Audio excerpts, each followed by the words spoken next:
ಈಗ ನಮ್ಮ ಕೆಲಸಕ್ಕೆ ಏನಾದರೂ ಒಬ್ಬರು ಮೀಡಿಯೇಟ್ರನ್ನ ಯೂಸ್ ಮಾಡ್ಕೊಳ್ತೀವಲ್ಲ, ಅದೇ ಥರ ಮೀಡಿಯೇಟ್ರ್ ಯಾಕೆ ಬೇಕಾಗಿತ್ತು ಅಂದರೆ ಸಂಬಂಧ ಇರಲಿಲ್ಲ. ವಾಕ್ಯ ಏನು ಹೇಳುತ್ತೆ, ಓದಿ ನೋಡೋಣ. ನಾವು ದೇವರಿಗೆ ಏನಾಗಿದ್ದೆವು? ಶತ್ರುಗಳಾಗಿದ್ದರು. ಅವರು ತಮ್ಮ ಮಗನ ಮರಣದ ಮೂಲಕ ನಮ್ಮನ್ನು ತಮ್ಮೊಡನೆ ಸಂಧಾನಗೊಳಿಸಿ. ಎಷ್ಟು ಚೆನ್ನಾಗಿದೆ ನೋಡಿ. ದೇವರಿಗೆ ನಾವು ಶತ್ರುಗಳಾಗಿದ್ದರೂ ಕೂಡ ತಮ್ಮ ಮಗನ ಮರಣದ ಮೂಲಕ ನಮ್ಮನ್ನು ಸಂಧಾನಗೊಳಿಸಿ ದೇವರು ನಮ್ಮನ್ನು ತಮ್ಮ ಮಿತ್ರರನ್ನಾಗಿ ಮಾಡಿಕೊಂಡ್ರು. ಈಗ ನೀವು ದೇವರು ಏನಾಗಿದ್ದೀರಿ? ಕ್ಲೋಸ್ ಫ್ರೆಂಡ್ ಆಗಿದ್ದೀರಾ. Your relationship with god the father is A friendly relationship, not A fearful relationship.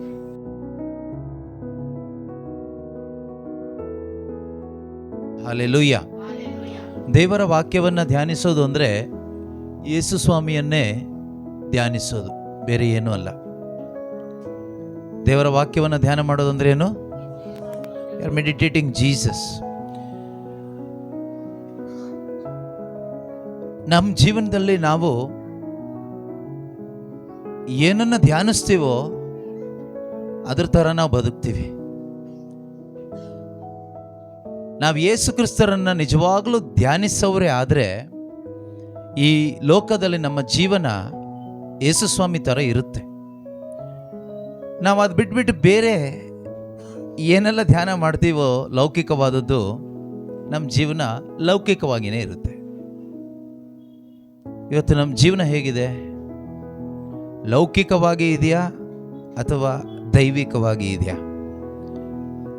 ಯಾಕೆ ಎರಡೂ ಇದೆ, ಕಲಬೆರಕೆ ಆಗಿಬಿಟ್ಟಿದ್ದೀವಿ. ಒಂದರ ಕಪಟಿಗಳ ಥರ ಬದುಕ್ತಾ ಇದ್ದೀವಿ. ಹೊರಗಡೆ ಬೆಳ್ಳಗೆ, ಒಳಗಡೆ ಕರ್ರಗೆ, ಸುಣ್ಣ ಬಳಿದ ಸಮಾಧಿ ಅಂತ ಯೇಸು ಸ್ವಾಮಿ ಹೇಳ್ತಾರಲ್ವ, ಆ ರೀತಿಯಲ್ಲಿದ್ದೀವಿ. ಕಾರಣ ಏನು ಅಂದರೆ ನಾವು ಧ್ಯಾನ ಮಾಡೋದು ಲೋಕವನ್ನು. ಬೆಳಗ್ಗೆಯಿಂದ ಸಂಜೆ ತನಕ ನಮ್ಮ ಧ್ಯಾನ ಏನು ಅಂದರೆ ಬರೀ ಲೋಕದ ವಿಷಯ. Everything of this world we think. Morning till evening till night what we are thinking? The worldly things. ಅದರಲ್ಲಿ ಮುಖ್ಯವಾಗಿ ಮನಿ, ಹಣ, ದುಡ್ಡು ಮಾಡೋದು ಹೇಗೆ, ಇನ್ನೂ ಹೆಚ್ಚು ದುಡ್ಡು ಮಾಡೋದು ಹೇಗೆ, ಶ್ರೀಮಂತರಾಗೋದು ಹೇಗೆ, how to make more money, ಯಾವ ರೀತಿಯಲ್ಲಿ ಇನ್ವೆಸ್ಟ್ ಮಾಡಿದರೆ ಹೆಚ್ಚು ಲಾಭ ಬರುತ್ತೆ. So money minded people, worldly minded people. ನಾವು ಲೋಕವನ್ನು ಎಷ್ಟು ಧ್ಯಾನಿಸ್ತೀವೋ ಅಷ್ಟು ನಾವು ಲೌಕಿಕರಾಗಿ ಬದುಕ್ತೀವಿ. ಆದರೆ ಎಷ್ಟು ನಾವು ಯೇಸು ಕ್ರಿಸ್ತರನ್ನು ನಾವು ಧ್ಯಾನಿಸ್ತೀವೋ ಅಷ್ಟು ನಾವು ನಿಜವಾಗಲೂ ದೇವರ ಮಕ್ಕಳಾಗಿ ಈ ಭೂಮಿಯಲ್ಲಿ ಬದುಕ್ತೀವಿ. ಸೊ ಯೇಸುವನ್ನು ಧ್ಯಾನಿಸೋದು ಹೇಗೆ? How to meditate Jesus. The best way and easiest way to meditate Jesus is meditating the word of God, learning the word of God. ಈಸಿಯಾಗಿ ಯೇಸುವನ್ನು ಧ್ಯಾನಿಸೋದು ಹೇಗೆ ಅಂದರೆ ದೇವರ ವಾಕ್ಯವನ್ನು ಧ್ಯಾನ ಮಾಡೋದು. ದೇವರ ವಾಕ್ಯವನ್ನು ಧ್ಯಾನ ಮಾಡುವಾಗ ನಾವು ಬಹಳ ಸುಲಭವಾದ ರೀತಿಯಲ್ಲಿ ಯೇಸುವನ್ನು ಧ್ಯಾನಿಸ್ತೀವಿ. ಯಾಕೆ ಅಂದರೆ Jesus and the word are same. ಆದಿಯಲ್ಲಿ ವಾಕ್ಯವಿತ್ತು, ವಾಕ್ಯ ದೇವರಾಗಿತ್ತು, ಆ ವಾಕ್ಯವೇ ಮನುಷ್ಯನಾಗಿ ಬಂದರು. ಆ ಮನುಷ್ಯನಾಗಿ ಬಂದ ವಾಕ್ಯದ ಹೆಸರು ಜೀಸಸ್ ಕ್ರೈಸ್ಟ್, ಯೇಸು ಕ್ರಿಸ್ತರು. ಏನು ಯೇಸು ಕ್ರಿಸ್ತರು. ಅದರಿಂದ ಈಗ ನಾವು ವಾಕ್ಯ ಧ್ಯಾನಿಸುವಾಗ ಹಾಗಾದ್ರೆ ನಾವು ಯಾರನ್ನ ಧ್ಯಾನಿಸ್ತೀವಿ? ದೇವರನ್ನ ಧ್ಯಾನಿಸ್ತೀವಿ, ಯೇಸುವನ್ನು ಧ್ಯಾನಿಸ್ತೀವಿ. ನಾವು ಯಾವಾಗ ದೇವರನ್ನ ಧ್ಯಾನಿಸ್ತೀವೋ ವಾಕ್ಯದ ಮುಖಾಂತರ, ಯೇಸುವನ್ನು ಧ್ಯಾನಿಸ್ತೀವೋ ವಾಕ್ಯದ ಮುಖಾಂತರ, ನಮ್ಮ ಜೀವನ ನಿಜವಾದ ಕ್ರೈಸ್ತ ಜೀವನ ಆಗುತ್ತೆ. ಟ್ರೂ ಕ್ರಿಶ್ಚಿಯನ್ ಲೈಫ್ ಆಗೋದು ಯಾವಾಗ ಅಂದರೆ when we truly meditate the word of god. ಆದರೆ ಇವತ್ತು ನಾವೇ ಥಿಂಕ್ ಮಾಡೋಣ, ಬೆಳಗ್ಗೆ ಎದ್ದ ಮೇಲೆ ಎಷ್ಟು ನಾವು ಸ್ವರ್ಗೀಯ ವಿಷಯಗಳ ಕುರಿತು ಯೋಚನೆ ಮಾಡಿದ್ದೀವಿ. ಇವತ್ತು ಯೋಚನೆ ಮಾಡಿರ್ಬೋದು, ಯಾಕೆಂದರೆ ಪ್ರೇಯರ್ ಇದೆ ಅಂತ ಹೇಳಿದ್ರಿಂದ ಪ್ರೇಯರ್ಗೆ ಹೋಗಬೇಕು ಅಂತೆಲ್ಲ ಯೋಚನೆ ಮಾಡಿರ್ಬೋದು. ಇದಲ್ಲದೆ ಸಾಧಾರಣ ದಿವಸಗಳಲ್ಲಿ ಬೆಳಗ್ಗೆಯಿಂದ ನಿದ್ದೆ ಬರುವ ತನಕ ನಮ್ಮ ಆಲೋಚನೆಗಳು ಏನಾಗಿರುತ್ತೆ? ಬರೀ ಲೋಕಮಯವಾಗಿರ್ತದೆ, ಲೌಕಿಕವಾದ ಆಲೋಚನೆಗಳೇ ಆಗಿರ್ತದೆ. ಎಲ್ಲೋ ವಾರಕ್ಕೊಂದ್ಸರಿ ಸ್ವಲ್ಪ ನಾವು ಚರ್ಚಿಗೆ ಹೋಗ್ತೀವಿ, ಅಥವಾ ಡೈಲಿ ಮನೆಯಲ್ಲಿ ಒಂದು ಸ್ವಲ್ಪ ಜಪಸರ ಅದು ಇದು ಪ್ರಾರ್ಥನೆಗಳನ್ನ ಮಾಡ್ತೀವಿ. ಅದು ಕೂಡ ಹೇಗೆ ಬೈ ಹಾರ್ಟ್ ಮಾಡ್ಕೊಂಡಿದ್ದನ್ನು ಹಾಗೇನೆ ಬಿಡ್ತಾ ಇರ್ತೀವಿ ಅಷ್ಟೇ. ಏನು ಅದರಲ್ಲಿ ಕನೆಕ್ಷನ್ ಇಲ್ಲ, ದೇವ್ರಿಗೂ ನಮಗೂ ಯಾವ ಕನೆಕ್ಷನ್ನು ಕೂಡ ಇಲ್ಲ. ಈಗ ಭಾನುವಾರ ಚರ್ಚಿಗೆ ಹೋಗ್ತೀವಿ, ನಿಜವಾಗ್ಲೂ ದೇವರಿಗೊಂದು ಕನೆಕ್ಷನ್ ಇದ್ದು ಹೋಗ್ತೀವ? ಸಾಂಪ್ರದಾಯಿಕವಾಗಿ ಹೋಗಬೇಕು, ಹೋದ್ವಿ, ಅಲ್ಲಿಂದ ಏನು ಮುಗಿಸ್ಬೇಕು ಮುಗಿಸಿದ್ವಿ, ಬಂದ್ವಿ. ಕನೆಕ್ಷನ್ ಇದೆಯೋ ಇಲ್ಲ ಅಂತ ಹೇಗೆ ಗೊತ್ತಾಗುತ್ತೆ? ವಾಪಸ್ ಬಂದಮೇಲೆ ನೀವು ಯಾರನ್ನ ಸೇವಿಸಿದಿರೋ ಅವರ ಸೇವೆ ಮಾಡ್ತೀರಿ. ನೀವು ಬಲಿಪೂಜೆಗೆ ಹೋಗುವಾಗ ಯಾರನ್ನ ಸೇವಿಸ್ತೀರಿ? ಯೇಸುವನ್ನು ಸೇವಿಸ್ತೀರಿ ಅಲ್ವಾ? ಸೊ ವಾಪಸ್ ಮನೆಗೆ ಬಂದ ಮೇಲೆ ನಾವು ಅವರ ಸೇವೆ ಮಾಡುವವರಾಗ್ತೀವಿ. We will serve him. When we come back after receiving the body and blood of Jesus Christ, if we truly have a connection with God, surely we will serve the Lord. After coming back from the church, ಚರ್ಚಿಗೆ ಹೋಗಿ ಪರಮಪ್ರಸಾದ ತೆಗೆದುಕೊಂಡು ಬಂದ ಮೇಲೆ ನನಗೂ ಜೀಸಸ್ಗೂ ಒಂದು ನಿಜವಾದ connection ಇದ್ದಿದ್ದೇ ಆದರೆ ಖಂಡಿತವಾಗಲೂ ಆ ಯೇಸುವಿನ ಸೇವೆಯನ್ನು ನಾವು ಮಾಡ್ತೀವಿ. ಆದರೆ ನಾವು ಬಂದ ತಕ್ಷಣ ಏನು ಮಾಡ್ತೀವಿ? ಬಂದ ತಕ್ಷಣ ನಮ್ಮದೇ ಸೇವೆ ಮಾಡ್ಕೊಂಡು ಹೋಗ್ತೀವಿ. We are so self centred, self focused people. We are worried only about our self. ನಾನು, ನಂದು, ನನಗೆ ಅನ್ನೋ ಒಂದು ಚಿಂತೆಯಲ್ಲೇ ಇದೇ ಪ್ರಾರ್ಥನೆ ನಮ್ದೆಲ್ಲರದು. ಹೆಚ್ಚಿನವ್ರದ್ದು ಪ್ರಾರ್ಥನೆ ಬರೀ ಸೆಲ್ಫ್ ರಿಲೇಟೆಡ್ ಪ್ರೇಯರ್, ಸ್ವಾರ್ಥಭರಿತವಾದ ಪ್ರಾರ್ಥನೆ. ಎಲ್ಲ ಪ್ರಾರ್ಥನೆಗಳು ರಿಲೇಟೆಡ್ ಟು ಸೆಲ್ಫ್ ಓನ್ಲಿ ಅಲ್ವಾ? ಅದೆಲ್ಲ ಬೇರೆ ಏನಾದರೂ ಇದೆಯಾ? ನೀವು ಕೇಳ್ಬೋದು, ಬೇರೆ ಏನಿದೆ ಪ್ರಾರ್ಥನೆ ಮಾಡಲಿಕ್ಕೆ ಅಂತ. ಕೆಲವ್ರದ್ದು ಬಿಟ್ಬಿಡಿ, ನಮ್ಮ ಪರಿಸ್ಥಿತಿ ನೋಡ್ಕೊಳ್ಳೋಣ ಅಲ್ವಾ? ಕೆಲವ್ರನ್ನ ತೊಗೊಂಡು ಏನು ಮಾಡೋಣ? ಅಲ್ಲ, ಆಗಲ್ಲ. ಅದು ನೆನೆಸೋದೇ ಬೇಡ. ದೇವ್ರು ನಾವು ನೆನೆಸ್ದೇನೆ ಎಲ್ಲ ಮಾಡ್ತಾರೆ. ಈಗ ಸೂರ್ಯ ಉದಯಿಸ್ಬೇಕಾದ್ರೆ ಬೆಳಿಗ್ಗೆ ನೀವೇನು ದೇವ್ರು ನೆನೆಸಿದ್ರ? ಅಥವಾ ಅದೇ ನಾವು ದೇವ್ರನ್ನ ನೆನೆಸಿದ್ರು ನೆನೆಸದೇ ಇದ್ದರೂ ದೇವರ ಕರುಣೆ ಎಲ್ಲರ ಮೇಲೂ ಆಲ್ರೆಡಿ ಇದೆ. ಹಾಗಂತ ಹೇಳ್ಬಿಟ್ಟು ಎಲ್ಲರೂ ಸ್ವರ್ಗಕ್ಕೆ ಹೋಗಲ್ಲ, ಎಲ್ಲರೂ ನಿತ್ಯ ಜೀವ ಪಡ್ಕೊಳ್ಳೋದಿಲ್ಲ. ದೆರ್ ಈಸ್ ಎ ವೇ, ಒಂದು ದಾರಿ ಇದೆ. ಆ ದಾರಿಯಲ್ಲಿ ಹೋದರೆ ಮಾತ್ರನೇ ಪರಲೋಕ ರಾಜ್ಯಕ್ಕೆ ಹೋಗಲಿಕ್ಕೆ ಸಾಧ್ಯ. ಮಾತ್ರ ಅಲ್ಲ, you can have a relationship with the true God who is your father. ಸ್ವರ್ಗದಲ್ಲಿರುವ ನಿಮ್ಮ ತಂದೆಯಾದ ದೇವರು ಇದಾರಲ್ಲ, ಸೃಷ್ಟಿಕರ್ತ ದೇವರು, ಆ ದೇವರ ಜೊತೆಯಲ್ಲಿ ಒಂದು ಸಂಬಂಧ ಬರಬೇಕಾದ್ರೆ ಖಂಡಿತವಾಗಲೂ ಒಂದೇ ದಾರಿ ನಮಗೆ ಇರೋದು. ಎಲ್ಲ ಮನುಷ್ಯರಿಗಿರೋದು ಒಂದೇ ದಾರಿ. ಆ ದಾರಿ ಯೇಸು ಮಾತ್ರನೇ. ಯೇಸು ಅಲ್ಲದೆ ಇನ್ನೊಂದು ದಾರಿಯಲ್ಲಿ ಹೋದರೆ ಖಂಡಿತವಾಗಲೂ ಪಿತನ ಬಳಿಗೆ ಹೋಗಲಿಕ್ಕೆ ನಮಗೆ ಖಂಡಿತವಾಗಲೂ ಸಾಧ್ಯ ಇಲ್ಲ. ಯೇಸು ಸ್ವಾಮಿ ಹೇಳ್ತಾರಲ್ವ, ಜಾನ್ ಚಾಪ್ಟರ್ 14 ವರ್ಸ್ 6 and 7, ಯೋವಾನನ ಶುಭ ಸಂದೇಶ 14ನೇ ಅಧ್ಯಾಯ 6 ಮತ್ತು 7ನೇ ವಾಕ್ಯದಲ್ಲಿ ಹೇಳ್ತಾರೆ. ಏನಂತ ಹೇಳ್ತಾರೆ? ಮಾರ್ಗವು ಸತ್ಯವು, I am the way, the truth and the life. ನನ್ನ ಮುಖಾಂತರ ಬಾರದ ಹೊರತು, ಯಾರ ಮುಖಾಂತರ? ನನ್ನ ಮುಖಾಂತರ ಬಾರದ ಹೊರತು ಯಾರು ಪಿತನ, ನಮ್ಮ ಅಲ್ಟಿಮೇಟ್ ಏಮ್ ಏನಂದ್ರೆ ಪಿತನ ಬಳಿಗೆ ಹೋಗಬೇಕು, ಅಪ್ಪನ ಮನೆಗೆ ಹೋಗಬೇಕು, ಆ ತಂದೆ ಜೊತೆಗೆ ಸಂಬಂಧ ಇಟ್ಕೋಬೇಕು. ಆ ಸಂಬಂಧದಲ್ಲಿ ಇಲ್ಲಿ ಬದುಕಬೇಕು. ಸತ್ತ ಮೇಲೆ ಹೋಗೋದಲ್ಲ ಹೇಳ್ತಾ ಇರೋದು. ಇಲ್ಲಿ ನಾವು ಜೀವಿಸುವಾಗಲೇ ಆ ತಂದೆ ಜೊತೆಗೆ, ಸೃಷ್ಟಿಕರ್ತನಾದ ತಂದೆಯಾದ ದೇವರು, god the father. Okay, god the father, creator god is our father. ಆ ತಂದೆಯ ಜೊತೆಯಲ್ಲಿ ಒಂದು ಸಂಬಂಧ ಇಟ್ಕೊಂಡು ಈ ಭೂಮಿಯಲ್ಲಿ ಬದುಕಲಿಕ್ಕೆ ಏಕೈಕ ದಾರಿ, ಅದು ದೇವರೇ ಇಟ್ಟಿರುವ ದಾರಿ, ದೇವರೇ ಮಾಡಿರುವ ದಾರಿ, ಯೇಸು ಕ್ರಿಸ್ತರು ಮಾತ್ರನೇ. You cannot go to the father through anybody else. ಬೇರೆ ಯಾರ ಮುಖಾಂತರನೂ ಆಗೋದಿಲ್ಲ. ಈಗ ಬೈಬಲ್ನಲ್ಲಿ ಎಷ್ಟೋ ಒಳ್ಳೆ ವ್ಯಕ್ತಿಗಳಿದ್ದಾರೆ. ಅಬ್ರಹಾಮ, ಇಸಾಕ, ಯಾಕೋಬ, ಮೋಶೆ, ದಾವೀದ, ದಾನಿಯೇಲ, ಯೇಸುವಿನ ತಾಯಿ ಮಾತೆ ಮರಿಯಮ್ಮನವರು, ಸೆಂಟ್ ಜೋಸೆಫ್, ಸಂತ ಜೋಸೆಫರು, ಸಂತ ಪೌಲರು, ಅನೇಕ ಸಂತರಿದ್ದಾರೆ. ಯಾರ ಮುಖಾಂತರನೂ ತಂದೆ ಬಳಿಗೆ ಹೋಗ್ಲಿಕ್ಕಾಗಲ್ಲ. You cannot go to father through any of these. ಯಾರ ಮುಖಾಂತರನೂ ಪಿತನ ಬಳಿಗೆ ಹೋಗ್ಲಿಕ್ಕೆ ಆಗೋದಿಲ್ಲ. ಕೆಲವರು ಹೇಳ್ತಾರೆ, ನಾವು ಅವ್ರ ಹತ್ರ ಪ್ರಾರ್ಥನೆ ಮಾಡಿ ಹೋಗ್ತೀವಿ, ಇವ್ರ ಹತ್ರ. ನೀವು ಯಾರ ಹತ್ರನಾದರೂ ಪ್ರಾರ್ಥನೆ ಮಾಡಿ. ನಾವು ಆ ನೋವೇನ ಮಾಡ್ತೀವಿ, ಈ ನೋವೇನ ಮಾಡ್ತೀವಿ. ನೀವು ಯಾವುದಾದ್ರೂ ನೋವೇನ ಮಾಡಿ. There is nothing wrong in that, but you cannot go to the father through that novena. ನೀವು ನಾವೇನ ಮಾಡಿ ಪಿತನ ಬಳಿಗೆ ಹೋಗ್ಲಿಕ್ಕಾಗಲ್ಲ. ನೀವು ಏನೇ ಸರ್ಕಸ್ ಮಾಡಿ ಪಿತನ ಬಳಿಗೆ ಹೋಗ್ಲಿಕ್ಕೆ ಆಗೋದಿಲ್ಲ. You cannot have a connection with intimate connection with the heavenly father through anybody else other than Jesus Christ. Jesus is the way, only way to the father. ಅದು ನಾನು ಹೇಳಿಲ್ಲ, ಯೇಸುನೇ ಹೇಳಿದ್ದು. ನನ್ನ ಮುಖಾಂತರ ಬಾರದ ಹೊರತು ಯಾರು ಕೂಡ ಪಿತನ ಬಳಿಗೆ you cannot meet your daddy without Jesus Christ. ನಿನ್ನಪ್ಪನನ್ನು, ನಿನ್ನ ಆತ್ಮದ ತಂದೆಯನ್ನು, ನಿನ್ನ ಸೃಷ್ಟಿಕರ್ತ ತಂದೆಯನ್ನು, ನಿನ್ನ ನಿಜವಾದ ಅಪ್ಪನನ್ನು ನೀನು ಕಂಡುಕೋಬೇಕಾದ್ರೆ ನಿನಗಿರೋದು ಒಂದೇ ದಾರಿ ಮಗನೇ ಮಗಳೇ, ಅದು ಯೇಸು ಮಾತ್ರನೇ. Only through Jesus Christ, only through Jesus Christ. There is no other way to meet your daddy in heaven. ಸ್ವರ್ಗದಲ್ಲಿ ತಂದೆ ಜೊತೆಗೆ ಒಂದು ಒಳ್ಳೆ ಸ್ನೇಹ ಸಂಬಂಧ ಇಟ್ಕೊಂಡು ಈ ಭೂಮಿಯಲ್ಲಿ ಅಪ್ಪನ ಮಗನಾಗಿ ಮಗಳಾಗಿ ನೀನು ಬದುಕಬೇಕಾದ್ರೆ you must go through Jesus alone. ಯೇಸು ಕ್ರಿಸ್ತರ ಮುಖಾಂತರ ಮಾತ್ರನೇ ಹೋಗಬೇಕು. ಬೇರೆ ಸೈಡ್ ಬಿಸ್ನೆಸ್ ಮಾಡ್ಲಿಕ್ಕೆ ಹೋದರೆ ಸೈಡಿಗೆ ಹೋಗ್ಬಿಡ್ತೀಯಾ? ಕೆಲವ್ರು ಹೇಳ್ತಾರಲ್ವ, ನಾವು ಈ ಸೈಡಿಂದ ಬರ್ತೀವಿ, ಆ ಸೈಡಿಂದ ಬರ್ತೀವಿ, ಅವ್ರ ಮುಖಾಂತರ ಬರ್ತೀವಿ, ಇವ್ರ ಮುಖಾಂತರ ಬರ್ತೀವಿ. ಮನೆಯಲ್ಲಿ ಅಪ್ಪನ ಹತ್ರ ಡೈರೆಕ್ಟ್ ಕೇಳಲ್ಲ, ಅಮ್ಮನ ಹತ್ರ ಹೋಗಿ ಕೇಳಿ ಬರ್ತೀವಿ. ಅದು ನಿಮ್ಮ ಅಪ್ಪ ಅಮ್ಮ ಇಬ್ಬರು ಸರಿ ಇಲ್ಲ, ಅದಕ್ಕೋಸ್ಕರ ಅಪ್ಪ ಮಕ್ಕಳ ರಿಲೇಷನ್ಶಿಪ್ ಸರಿ ಇದ್ದರೆ ನೇರವಾಗಿ ಹೋಗ್ತೀರಿ. ಸೊ ಸಂಬಂಧ ಸರಿ ಇಲ್ಲದಾಗ ಸುತ್ತಿ ಬಳಸಿ ಹೋಗ್ತೀರಿ. ಈಗ ಸಂಬಂಧ ಸರಿ ಆಗಿದೆ, ಯೇಸು ಕ್ರಿಸ್ತರ ಮುಖಾಂತರ ಸಂಬಂಧ ಸರಿ ಆಗಿದೆ. ಈಗ ಶಾರ್ಟ್ ಕಟ್ ಬೇಕಾಗಿಲ್ಲ, ಸುತ್ತಿ ಬಳಸಿ ಹೋಗೋದು ಬೇಕಾಗಿಲ್ಲ. ನೇರವಾಗಿ ತಂದೆ ಬಳಿಗೆ ಹೋಗಲಿಕ್ಕೆ ಬೇಕಾದ ಸಂಪೂರ್ಣ ಯೋಗ್ಯತೆ ಮತ್ತು ಹಕ್ಕು ಯೇಸು ಕ್ರಿಸ್ತನ ರಕ್ತದಿಂದ ನಮಗೆ ದೊರೆತಿದೆ.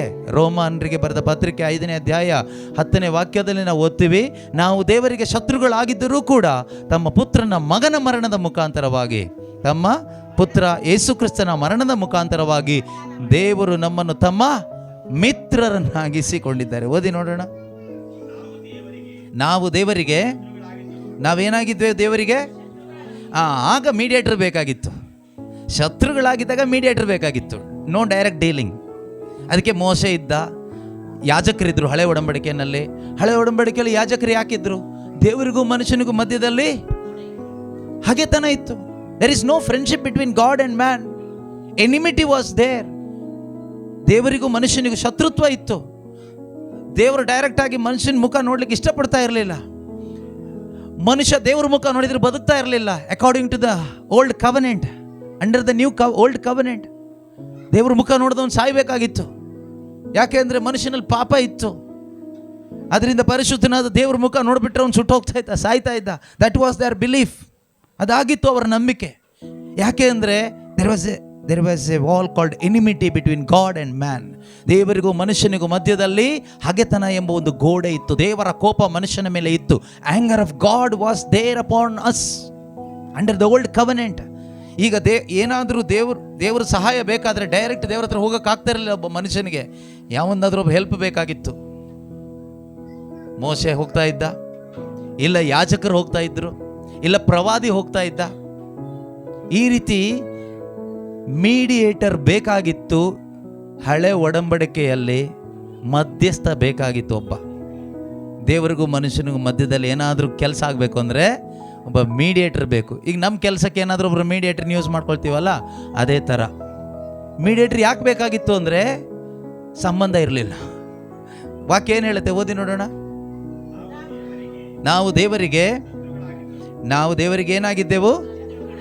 ಶತ್ರುಗಳಾಗಿದ್ದರು. ಅವರು ತಮ್ಮ ಮಗನ ಮರಣದ ಮೂಲಕ ನಮ್ಮನ್ನು ತಮ್ಮೊಡನೆ ಸಂಧಾನಗೊಳಿಸಿ.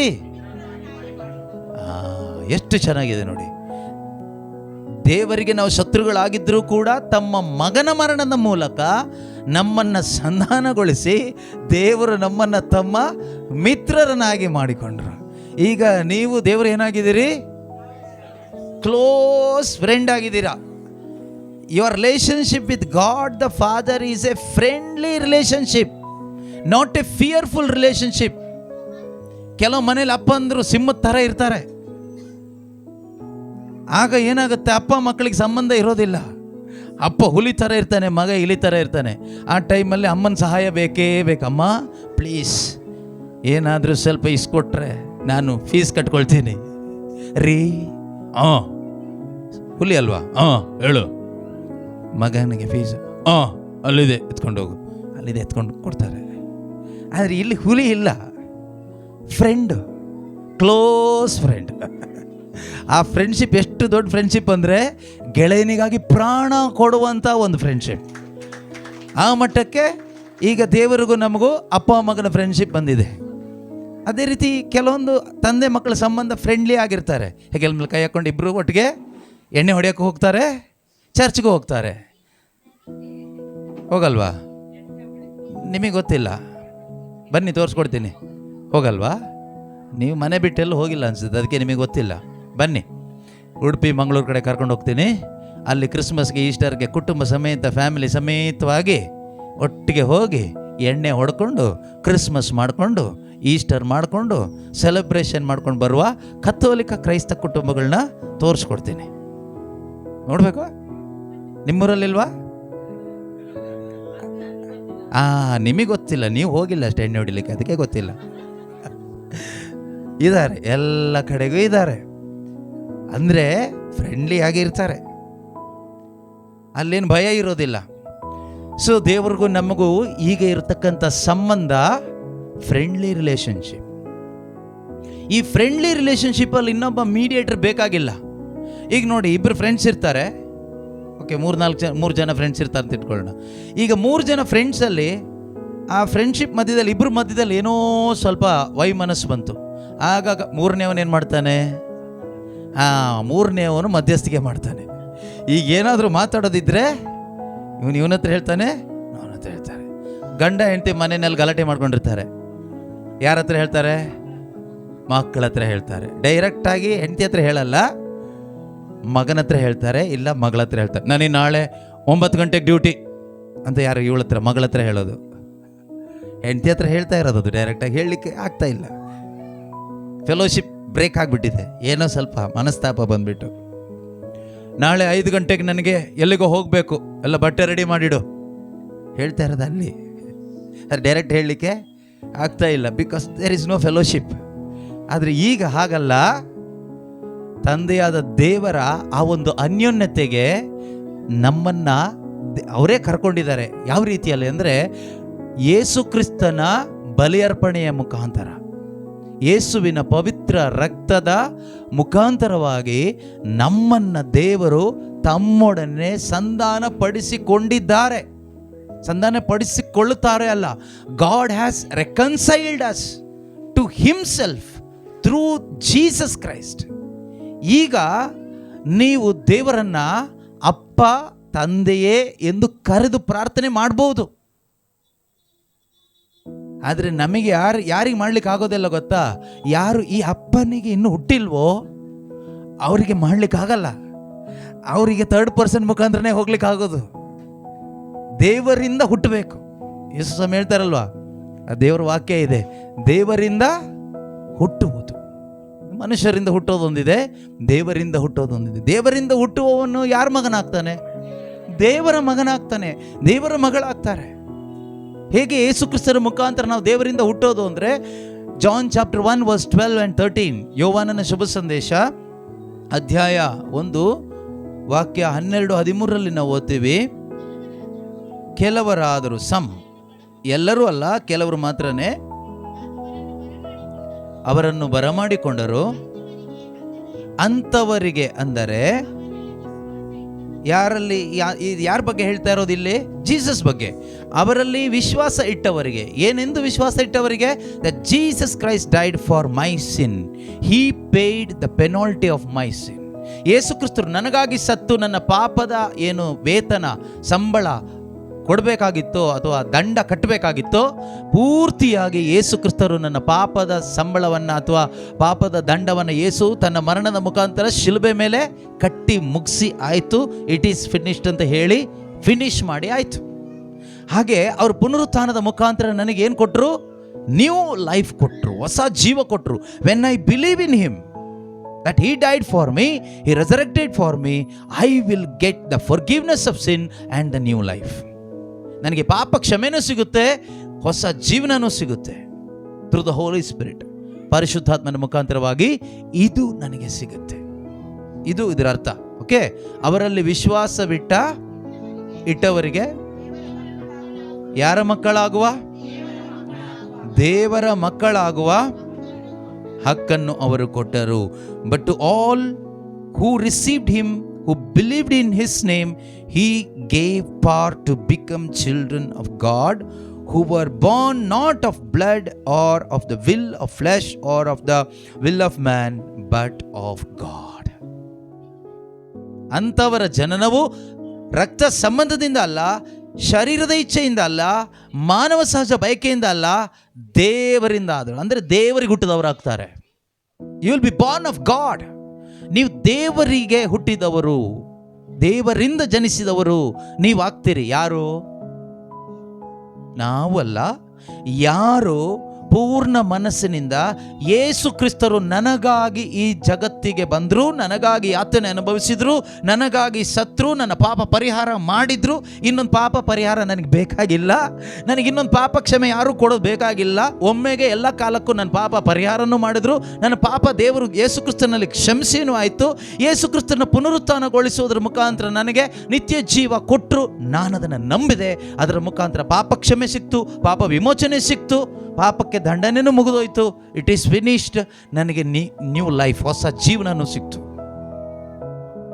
When you believe this, if you truly believe this without a shadow of doubt, ಒಂದು ಚೂರು ಕೂಡ ಸಂಶಯ ಪಡದೆ, ಬೇರೆ ಯಾರನ್ನು ಯಾವುದನ್ನು ಆಶ್ರಯಿಸದೆ ಈ ಸತ್ಯವನ್ನು ನೀನು ನಂಬೋದಾದರೆ, if you truly believe this truth will set you free.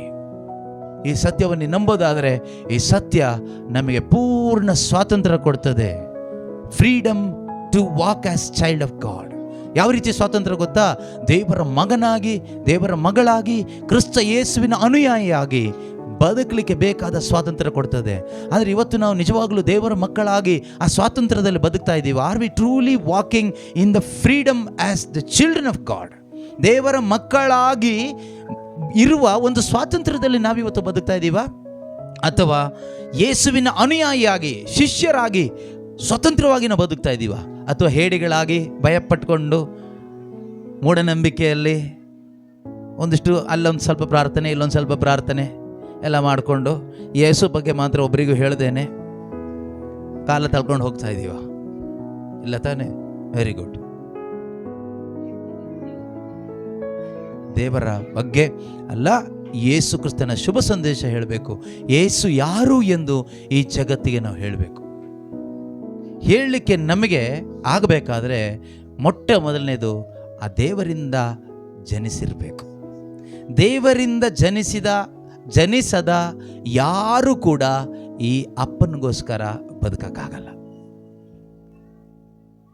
ಯಾರು ನಿಜವಾಗ್ಲೂ ಆ ಪರಲೋಕ ತಂದೆಯಿಂದ ಜನಿಸ್ತಾರೋ, ಅಂದರೆ ಯೇಸು ಕ್ರಿಸ್ತನಲ್ಲಿಟ್ಟ ವಿಶ್ವಾಸದ ಮುಖಾಂತರವಾಗಿ ಆತ್ಮದಲ್ಲಿ ಹೊಸ ಜನ್ಮವನ್ನು ಪಡ್ಕೊಳ್ತಾರೋ, ಅವರು ಮಾತ್ರವೇ ಆತ್ಮಿಕವಾಗಿ ಬದುಕಲಿಕ್ಕಾಗ್ತದೆ. They can live spiritually. ಇಲ್ಲಾಂದರೆ ನಾವು ಫಿಸಿಕಲಿ ಇರ್ತೀವಿ, religiously we can do so many things. ಧಾರ್ಮಿಕವಾಗಿ ಸುಮಾರು ಕಾರ್ಯಗಳು ಮಾಡ್ತೀವಿ, ಭೌತಿಕವಾಗಿ ಸುಮಾರು ಕಾರ್ಯಗಳು ಮಾಡ್ತೀವಿ, ಆದರೆ ಒಂದು ಸ್ವರ್ಗೀಯವಾದ ಜೀವನ ಜೀವಿಸಲಿಕ್ಕೆ ನಮಗೆ ಆಗಲ್ಲ. ಯಾಕೆಂದರೆ ಜನ್ಮ ಇಲ್ಲ. ಈ ಜನ್ಮ ಪಡ್ಕೊಂಡ್ರೆ ಮಾತ್ರನೇ ಆ ಜೀವನ ನಮಗೆ ಸಿಗುತ್ತೆ. ಜಾನ್ ಚಾಪ್ಟರ್ 3:3, ಯೋಹಾನನ ಶುಭ ಸಂದೇಶ 3ನೇ ಅಧ್ಯಾಯ 3ನೇ ವಾಕ್ಯದಲ್ಲಿ ಯೇಸು ಸ್ವಾಮಿ ಇಸ್ರಾಯೇಲರ ಹೆಸರಾಂತ ಪ್ರಬೋಧಕನಾದ ನಿಕೋದೇಮನಿಗೆ ಹೇಳ್ತಾರೆ. ಒಬ್ಬ ಸಾಧಾರಣ ಮನುಷ್ಯನಿಗೆಲ್ಲ ಹೇಳ್ತಾ ಇರೋದು, ಒಬ್ಬ ಪಾಪಿ ಹತ್ರ ಹೋಗಿ ಎಲ್ಲ ಹೇಳ್ತಾ ಇರೋದು. ಇಸ್ರಾಯೇಲರ ಹೆಸರಾಂತ ಬೋಧಕನಾದಂತಹ ನಿಕೋದೇಮನಿಗೆ ಯೇಸು ಹೇಳುವಂಥ ಮಾತರು, ಒಬ್ಬನು ಹೊಸದಾಗಿ ಹುಟ್ಟದೇ ಇದ್ದರೆ ಅವನು ಸ್ವರ್ಗ ರಾಜ್ಯವನ್ನು ಪ್ರವೇಶಿಸ್ಲಿಕ್ಕೆ ಆಗೋದಿಲ್ಲ. ಪ್ರಾರ್ಥನೆ ಮಾಡದೇ ಇದ್ದರೆ ಸ್ವರ್ಗಕ್ಕೆ ಹೋಗ್ಲಿಕ್ಕೆ ಆಗೋದಿಲ್ಲ ಅಂತ ಹೇಳಲಿಲ್ಲ ಯೇಸು. ಪ್ರತಿ ಭಾನುವಾರ ಬಲಿಪೂಜೆಗೆ ಬರದೇ ಇದ್ದರೆ, ಪರಮಪ್ರಸಾದ ತಗೊಳ್ಳದೇ ಇದ್ದರೆ ಸ್ವರ್ಗಕ್ಕೆ ಹೋಗ್ಲಿಕ್ಕೆ ಆಗೋದಿಲ್ಲ ಅಂತ ಯೇಸು ಹೇಳಲಿಲ್ಲ. ಯಾವುದು ಹೇಳಿಲ್ಲ, ಅದು ನಾವು ಹೇಳ್ಕೋಬೇಕಷ್ಟೇ. ಬೈಬಲ್ ಓದದೇ ಇದ್ದರೆ ಸ್ವರ್ಗಕ್ಕೆ ಹೋಗ್ಲಿಕ್ಕೆ ಆಗೋದಿಲ್ಲ ಅಂತ ಯೇಸು ಹೇಳಲಿಲ್ಲ. ಯೇಸು ಹೇಳಿದ್ದೇನು? ಓದಿ ನೋಡೋಣ. ನಾನು ನಿನಗೆ ಅಂದರೆ ನನಗೆ, ಇವತ್ತು ನಿನಗೆ, ನಮ್ಮೊಬ್ಬೊಬ್ಬರಿಗೆ personally God is speaking to you and to me today. Okay, ನಾನು ನಿನಗೆ truly I say to you ಅಂದರೆ it is compulsory, no excuse it is not optional. Okay, truly I say to you, ನಾನು ನಿನಗೆ ಸತ್ಯವಾಗಿ ಹೇಳುತ್ತೇನೆ, ನಾನು ಹೊಸದಾಗಿ ಹುಟ್ಟದೇ ಇದ್ದರೆ ಅವಳು ದೇವರ ಸಾಮ್ರಾಜ್ಯ ಸೇರ್ಲಿಕ್ಕೆ ಆಗೋದಿಲ್ಲ. ಅವ್ನು ಬೇರೆ ಎಲ್ಲಿ ಬೇಕಾದರೂ ಸೇರ್ಕೋಬೋದು. ಈಗ ನೋಡಿ, ನಾವು ಕಥೋಲಿಕ ಧರ್ಮಸಭೆಯಲ್ಲಿ ಇದ್ದೀವಿ. ಕಥೋಲಿಕ ಧರ್ಮಸಭೆಯಲ್ಲಿ ಸೇರ್ಕೊಳ್ಳಿಕ್ಕೆ ನೀವು ಹೊಸದಾಗಿ ಹುಟ್ಟೋ ಅವಶ್ಯಕತೆ ಇಲ್ಲ. ಅಲ್ಲಿನ ಪ್ರಕಾರ ನೀವು ದೀಕ್ಷಾಸ್ನಾನ ತಗೋಬೇಕು, ಏನು ಅಲ್ಲಿನ ರೂಲ್ಸ್ ಇದೆಯೋ ಅದನ್ನು ಫಾಲೋ ಮಾಡಬೇಕು. ಅದನ್ನೆಲ್ಲ ಫಾಲೋ ಮಾಡಿದರೆ ನೀವು ಎಲ್ಲಿ ಸೇರ್ಕೊಳ್ತೀರಿ? ಕಥೋಲಿಕ ಧರ್ಮಸಭೆಗೆ ಸೇರ್ಕೊಳ್ತೀರಿ. ಎಲ್ಲಿ? ಕಥೋಲಿಕ ಧರ್ಮಸಭೆಗೆ ಸೇರ್ಕೊಳ್ತೀರಿ. ಪ್ರೊಟೆಸ್ಟೆಂಟ್ ಸಭೆಗೆ ಸೇರ್ಕೋಬೇಕಾದ್ರೆ ಅಲ್ಲಿ ನೇಮ ಪಾಲಿಸ್ಬೇಕು. ಅಲ್ಲಿ ಮುಳುಗಿಯೇ ಸ್ನಾನ ದೀಕ್ಷೆ ತಗೋಬೇಕಂತೆ. ಅಲ್ಲಿ ಮುಳುಗಿ ತಗೊಂಡ್ರೆ ಅಲ್ಲಿ ಸೇರ್ಕೋಬಹುದು. ಮತ್ತು ವಿಗ್ರಹಗಳನ್ನೆಲ್ಲ ಪೂಜಿಸೋದು ಬಿಡಬೇಕು, ಅದೇನೋ ನಿಯಮ ಇದೆ. ಅವ್ರ ನಿಯಮ ಮಾಡಿದ್ರೆ ನಾವು ಆ ಪ್ರೊಟೆಸ್ಟೆಂಟ್ ಸಭೆಗೆ ಸೇರ್ಕೋಬೋದು. ಅದೇ ರೀತಿ ಬೇರೆ ಬೇರೆ ಜಾತಿ ಧರ್ಮಗಳು ಪ್ರಪಂಚದಲ್ಲಿದೆ. ಯಹೂದ್ಯ ಧರ್ಮಕ್ಕೆ ಸೇರ್ಕೋಬೇಕಾದ್ರೆ ಏನು ಮಾಡಬೇಕು? ಗಂಡಸರು ಕುಟುಂಬ ಸಮೇತ ಸೇರ್ಕೊಳ್ಳೋದಾದರೆ ಗಂಡಸರು ಸುನ್ನತಿ ಮಾಡ್ಕೋಬೇಕು ಮತ್ತು ಮೋಶೆಯ ಧರ್ಮಶಾಸ್ತ್ರ ಅನುಸರಿಸ್ತೀವಿ ಅಂತ ವಾಗ್ದಾನ ಮಾಡಬೇಕು. ಯಾರು? ಯಹೂದ್ಯ ಧರ್ಮಕ್ಕೆ ಸೇರ್ಕೋಬೇಕಾದ್ರೆ. ಅದೇ ರೀತಿ ಬೇರೆ ಬೇರೆ ಧರ್ಮಗಳಿಗೆ ಸೇರ್ಕೋಬೇಕಾದ್ರೆ ಆ ಧರ್ಮದ ಪದ್ಧತಿಯನ್ನು ಅನುಸರಣೆ ಮಾಡಬೇಕು. ಅದೇ ರೀತಿಯಲ್ಲಿ ಯೇಸುವಿನ ದೇಹಕ್ಕೆ ಸೇರ್ಕೋಬೇಕಾದ್ರೆ, ಯೇಸು ಕ್ರಿಸ್ತನ ದೇಹವಾಗಿರ್ತಕ್ಕಂಥ ಯೇಸು ಸ್ಥಾಪಿಸಿದ ಸಭೆಗೆ, ಯೇಸುವಿನ ದೇಹಕ್ಕೆ ಸೇರ್ಕೋಬೇಕಾದ್ರೆ ಯೇಸು ಹೇಳಿದ ನಿಯಮ ಪಾಲಿಸಬೇಕು. ನಾನು ಹೇಳಿದೆ, ಕಥೋಲಿಕ ಧರ್ಮಸಭೆಗೆ ಸೇರ್ಕೋಬೇಕಾದ್ರೆ ಕಥೋಲಿಕ ಧರ್ಮಸಭೆಯ ನಿಯಮ ಪಾಲಿಸಬೇಕು. ಪೆಂಟೆಕೋಸ್ಟ್ ಅಥವಾ ಪ್ರೊಟೆಸ್ಟೆಂಟ್ ಸಭೆಗೆ ಸೇರ್ಕೋಬೇಕಾದ್ರೆ ಆ ಸಭೆಯ ಮುಖಂಡರು ಮಾಡಿರೋ ನಿಯಮ ಪಾಲಿಸಬೇಕು. ಬೇರೆ ಬೇರೆ ಜಾತಿ ಧರ್ಮಗಳಲ್ಲಿ ನೀವು ಸೇರ್ಕೋಬೇಕಾದ್ರೆ ಅಲ್ಲಿನ ನಿಯಮಗಳನ್ನ ಪಾಲಿಸಬೇಕು. ಯೇಸುವಿನ ದೇಹಕ್ಕೆ ಸೇರ್ಕೋಬೇಕಾದ್ರೆ ಯೇಸುವಿನ ನಿಯಮ ಪಾಲಿಸಬೇಕು. ಯೇಸುವಿನ ನಿಯಮ ಏನು ಗೊತ್ತಾ? If you want to enter into my kingdom you must be born again. ನೀನು ನನ್ನ ಮನೆ ಒಳಗಡೆ ಬರಬೇಕಾದ್ರೆ, ನನ್ನ ದೇಹದೊಳಗಡೆ ಒಂದು ಅಂಗವಾಗಿ ಸೇರ್ಕೋಬೇಕಾದ್ರೆ ನೀನು ಹೊಸದಾಗಿ ಹುಟ್ಟಲೇಬೇಕು. Unless and until you be born again you cannot be a part in my body, my kingdom. You cannot enter into my kingdom. You cannot meet the father. You cannot go to father. ನನ್ನ ಮುಖಾಂತರ ಬಾರದ ಹೊರತು ಯಾರು ಪಿತನ ಬಳಿಗೆ ಹೋಗ್ಲಿಕ್ಕೆ ಆಗೋದಿಲ್ಲ. ಯೇಸು ಹೇಳಲಿಲ್ಲ, ನನ್ನ ಮುಖಾಂತರ ಬಾರದೇ ಇದ್ದರೆ ನಿಮಗೆ ಸೌಖ್ಯ ಸಿಗೋದಿಲ್ಲ. Unless and until you come through me you will not be healed, you will not get any miracle. ಆ ರೀತಿ ಜೀಸಸ್ ಹೇಳಲಿಲ್ಲ. You will get miracles. Without Jesus also you can get so many miracles. Without Jesus also you can get healing. ಯೇಸು ಇಲ್ಲದೇನೂ ಸೌಖ್ಯ ಸಿಗುತ್ತೆ. ಆಸ್ಪತ್ರೆಗೆ ಹೋದ್ರೆ ಸಿಗಲ್ವಾ? ಸಿಗುತ್ತೆ ಅಲ್ವಾ? ಸೊ ಅನೇಕ ಅದ್ಭುತಗಳು ಪಿಶಾಚಿ ಮುಖಾಂತರ ನಡೆಯುತ್ತೆ, ಮಾಟ ಮಂತ್ರದ ಮುಖಾಂತರ ನಡೆಯುತ್ತೆ. ಅದ್ಭುತಗಳು ಅನೇಕ ದೇವರು ಮಾಡ್ತಾರೆ, ಸೌಖ್ಯ ದೇವರು ಮಾಡ್ತಾರೆ, ಬೇರೆ ರೀತಿಯಲ್ಲೂ ಆಗುತ್ತೆ. ಆದರೆ ಈ ಆತ್ಮಕ್ಕೆ ರಕ್ಷಣೆ ಇದೆಯಲ್ಲ, ಸಾಲ್ವೇಷನ್, ಆತ್ಮರಕ್ಷಣೆ ಓನ್ಲಿ ಥ್ರೂ ಜೀಸಸ್ ಕ್ರೈಸ್ಟ್. ಪಾಪ ಕ್ಷಮೆ only through Jesus Christ. Forgiveness of sin only through Jesus Christ. To becoming children of God, ದೇವರ ಮಕ್ಕಳಾಗೋದು only through Jesus Christ. He is the only way for your eternal redemption. ನಿನ್ನ ಸಂಪೂರ್ಣ ನಿತ್ಯ ವಿಮೋಚನೆಗಾಗಿರುವ ಏಕೈಕ ನಿಜವಾದ ದೇವರು ಇಟ್ಟಿರುವ ದೈವಿಕವಾದ ದಾರಿ ಅವರೇ ಆಗಿದ್ದಾರೆ, ಯೇಸುವೇ ಆಗಿದ್ದಾರೆ. ಆ ಯೇಸು ಅಂತಕ್ಕಂಥ ದಾರಿ ಅಂದರೆ ಅರ್ಥ ಇಷ್ಟೇನೆ, putting your trust in Jesus now and for ever. ಈಗಲೂ ಯೇಸುನೇ ನಂಬಬೇಕು, ನಾಳೆನೂ ಯೇಸುನೇ ನಂಬಬೇಕು. ಯೇಸುವಿನಲ್ಲಿ ಇಟ್ಟಿರುವ ಆ ನಂಬಿಕೆಯಲ್ಲಿ ನಾವು ಜೀವಿಸಬೇಕು. That is Christian life. ಅದೇ ಕ್ರೈಸ್ತ ಜೀವನ. ಆ ಜೀವನ ಯಾರು ಜೀವಿಸ್ತಾ ಇದ್ದಾರೋ ಅವರು ಭಾಗ್ಯವಂತರು. ಅವರ ಜೀವನದಲ್ಲಿ ನಿಜವಾದ ಸಂತೃಪ್ತಿ ಇರುತ್ತೆ. There will be true contentment in true Christians. In dummy peace, duplicate pieces, duplicate Christians, there is no contentment. Duplicate Christians ಇದಾರಲ್ಲ, ಡಮ್ಮಿ ಪಿ, ಸುಮ್ಮನೆ ಬಾಯಲ್ಲಿ ಏಸು ಏಸು ಏಸು ಏಸು, ದೇವರು ದೇವರು ದೇವರು ದೇವರು, ಹಲ್ಲೆಲೂಯ ಹಲ್ಲೆಲೂಯ ಹಲ್ಲೆಲೂಯ, ಪ್ರಾರ್ಥನೆ ಪ್ರಾರ್ಥನೆ ಅಂದ್ಕೊಂಡಿರ್ತಾರೆ. ಆದರೆ ಒಳಗಡೆ ನಿಜವಾದ ಸಂತೃಪ್ತಿ, ಸಮಾಧಾನ ಅನ್ನೋದು ಖಂಡಿತವಾಗಲೂ ಅವರಿಗೆ ಇರೋದಿಲ್ಲ. ಯಾಕೆ ಅಂದರೆ ಅವರು ಹೊರಗಡೆ ಬೆಳ್ಳಗಿದ್ದಾರೆ, ಒಳಗಡೆ ಡಮ್ಮಿ ಏನೂ ಇಲ್ಲ, ಒಣಗಿದ ಎಲುಬು, ಇಟ್ಸ್ ಡ್ರೈ ಬೋನ್. ಆದ್ದರಿಂದ ಫಸ್ಟ್ ಒಬ್ಬ ಮನುಷ್ಯನಿಗೆ ಬೇಕಾಗಿರೋದೇನು ಅಂದರೆ ಅವನ ಆತ್ಮದಲ್ಲಿ ಜೀವ ಬೇಕು, ಆತ್ಮಕ್ಕೆ ಜೀವ ಬೇಕು. ಯೇಸು ಈ ಭೂಮಿಗೆ ಮನುಷ್ಯನಾಗಿ ಬಂದಿದ್ದು ಯಾಕೆ ಅಂದರೆ ಮನುಷ್ಯನ ಆತ್ಮದಲ್ಲಿ ಜೀವ ಕೊಡಲಿಕ್ಕೆ. ಬರೀ ಜೀವ ಅಲ್ಲ, ಅಳಿದು ಹೋಗದೇ ಇರುವ ಜೀವ. ಅದನ್ನೇ ಯೇಸು ಹೇಳ್ತಾರೆ, ಜಾನ್ 10:10 ಹೇಳ್ತಾರೆ, I have come to give you life, life in fullness or abundance. ನಾನು ಬಂದಿರುವುದು ಜೀವ ನೀಡುವುದಕ್ಕಾಗಿ, ಯಥೇಚ್ಛವಾಗಿ ಕೊಡುವುದಕ್ಕಾಗಿ, ಬರೀ ಜೀವ ಕೊಡ್ಲಿಕ್ಕಲ್ಲ. ಈಗ ಉದಾಹರಣೆ, ಈಗ ಬರೀ ಜೀವ ಅಂದರೆ ಏನು ಗೊತ್ತಾ? ಯೇಸು ಬಂದರು, ಯೇಸುನಲ್ಲಿ ನಂಬಿಕೆ ಇಟ್ಟೆ, I received forgiveness of my sin, ಒಂದು ಬಾರ್ನ್ ಅಗೇನ್ ಆದೆ, ಹೊಸದಾಗಿ ಹುಟ್ಟಿದೆ. Okay, he came not only to give that life, ಅದು ಮಾತ್ರ ಕೊಡ್ಲಿಕ್ಕಲ್ಲ, ಲೈಫ್ ಇನ್ ಅಬಂಡೆನ್ಸ್. ಹೊಸ ಜನ್ಮ ಕೊಟ್ಟ ದೇವರು ಶಾಶ್ವತವಾಗಿ ಆ ಜೀವ ಉಳಿಯುವಂತೆ ಮಾಡ್ತಾರೆ. Eternal life, not only to give new life to my dead spirit, but also he has given us eternal life. ಸತ್ತೋದ ಆತ್ಮಕ್ಕೆ ಜೀವ ಮಾತ್ರ ಕೊಟ್ಟಿಲ್ಲ, ಶಾಶ್ವತವಾಗಿ ಬದುಕಲಿಕ್ಕೆ ಬೇಕಾದ ಅಮರ ಜೀವವನ್ನು ದೇವರು ನಮಗೆ ಕೊಟ್ಟಿದ್ದಾರೆ. ಅದು ಆ ಮಾತಿನ ಅರ್ಥ. ನಾನು ಬಂದಿರುವುದು ಜೀವ ನೀಡಲು, ಯಥೇಚ್ಛವಾದ ಜೀವ ನೀಡಲು. I have come to give life, life in abundance. ಬರೀ ಲೈಫ್ ಅಲ್ಲ, ಲೈಫ್ ಇನ್ ಅಬಂಡೆನ್ಸ್ ಅಂದರೆ ನಾವು ಯಾವತ್ತೂ ನಾಶ ಆಗಿ ಹೋಗೋದಿಲ್ಲ ಅಂತ. ಇದು ಎಲ್ಲಿ ಹೇಳ್ತಾರೆ ಹೇಳಿ? ಜಾನ್ ಚಾಪ್ಟರ್ 10 ಹೇಳೋ ವಿಷಯ ಅಲ್ವಾ?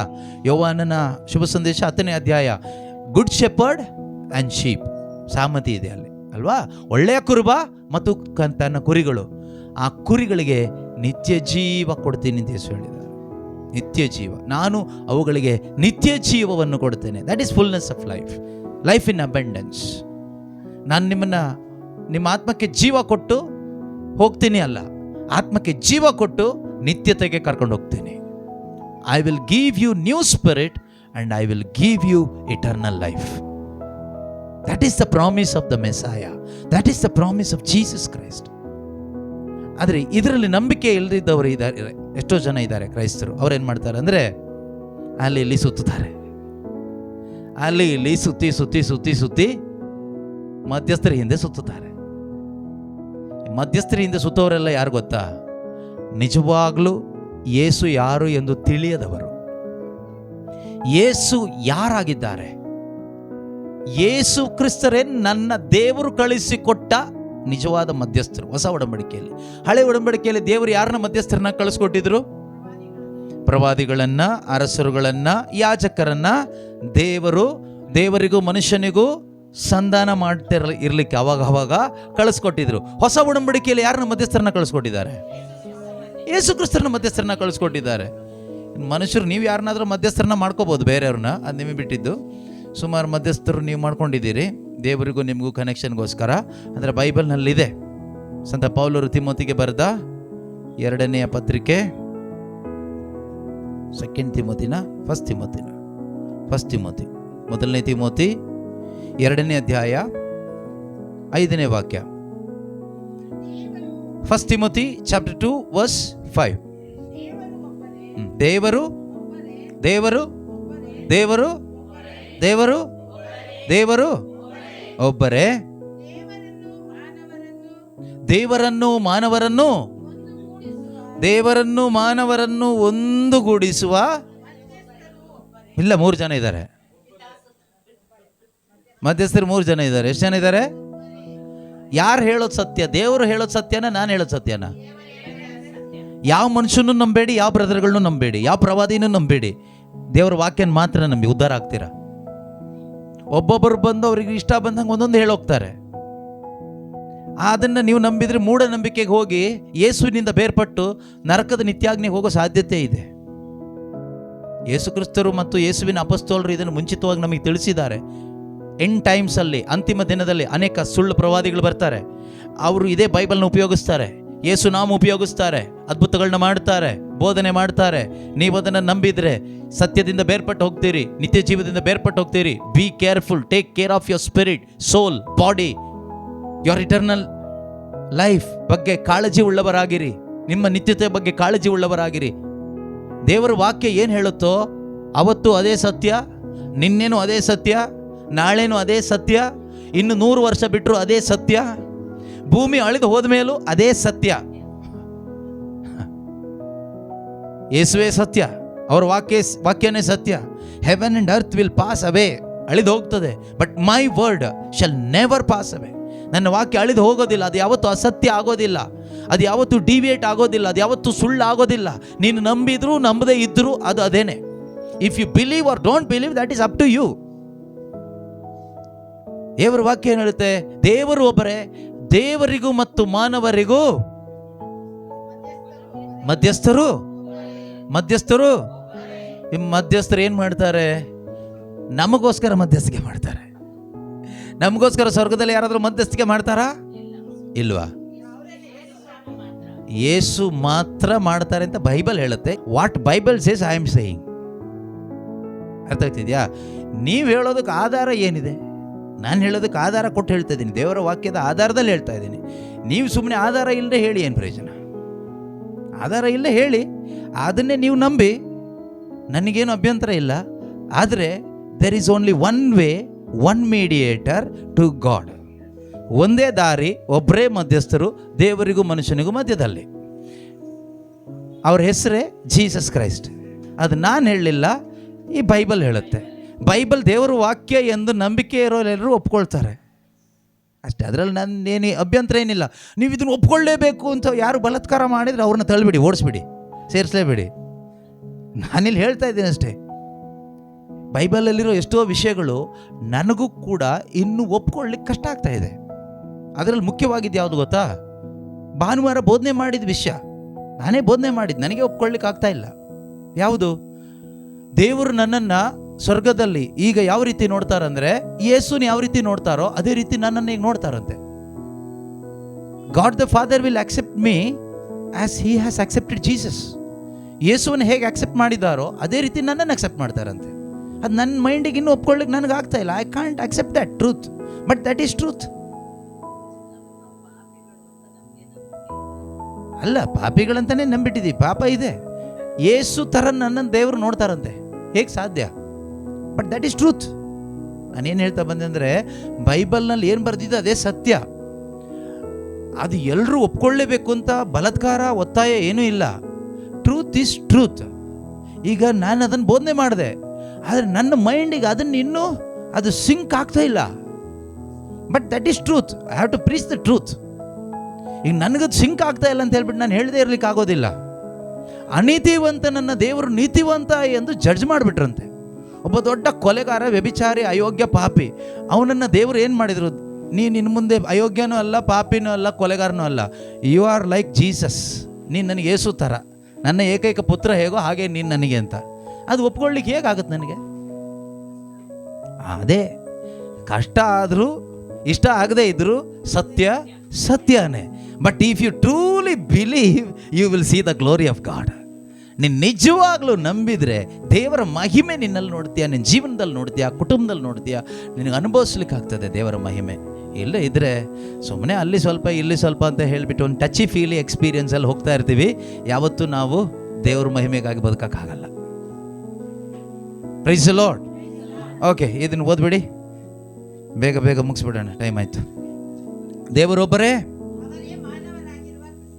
ಅವರೇ ಮಾನವರಾಗಿರುವ ಕ್ರಿಸ್ತ ಯೇಸು ಇವರು ಎಲ್ಲರ ಉದ್ಧಾರಕ್ಕಾಗಿ ತಮ್ಮ ಪ್ರಾಣವನ್ನೇ ಅರ್ಪಿಸಿದರು. ಅರ್ಪಿಸಿ ಸತ್ತು ಸಮಾಧಿಯಾಗಿ ಪುನರುತ್ಥಾನ ಹೊಂದಿ ಸ್ವರ್ಗಾರೋಹಣರಾಗಿ ಸ್ವರ್ಗದಲ್ಲಿ ಪಿತದೇವರ ಬಲಪಾರ್ಶ್ವದಲ್ಲಿ ನಿಂತ್ಕೊಂಡು ಏನು ಮಾಡ್ತಿದ್ದಾರೆ ಅಂತ ವಾಕ್ಯ ಹೇಳುತ್ತೆ. 38 ರೋಮನರಿಗೆ ಬರೆದ ಪತ್ರಿಕೆ 8ನೇ ಅಧ್ಯಾಯ 32ನೇ ವಾಕ್ಯ.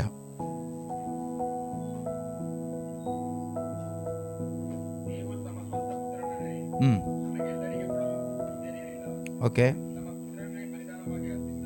ತಮ್ಮ ಪುತ್ರನನ್ನೇ ಬಲಿದಾನವಾಗಿ ಅರ್ಪಿಸಿದ ದೇವರು ಮತ್ತೇನನ್ನು ತಾನೇ ನಮಗೆ ವರದಾನವಾಗಿ ಕೊಡದಿರಲಾರರು.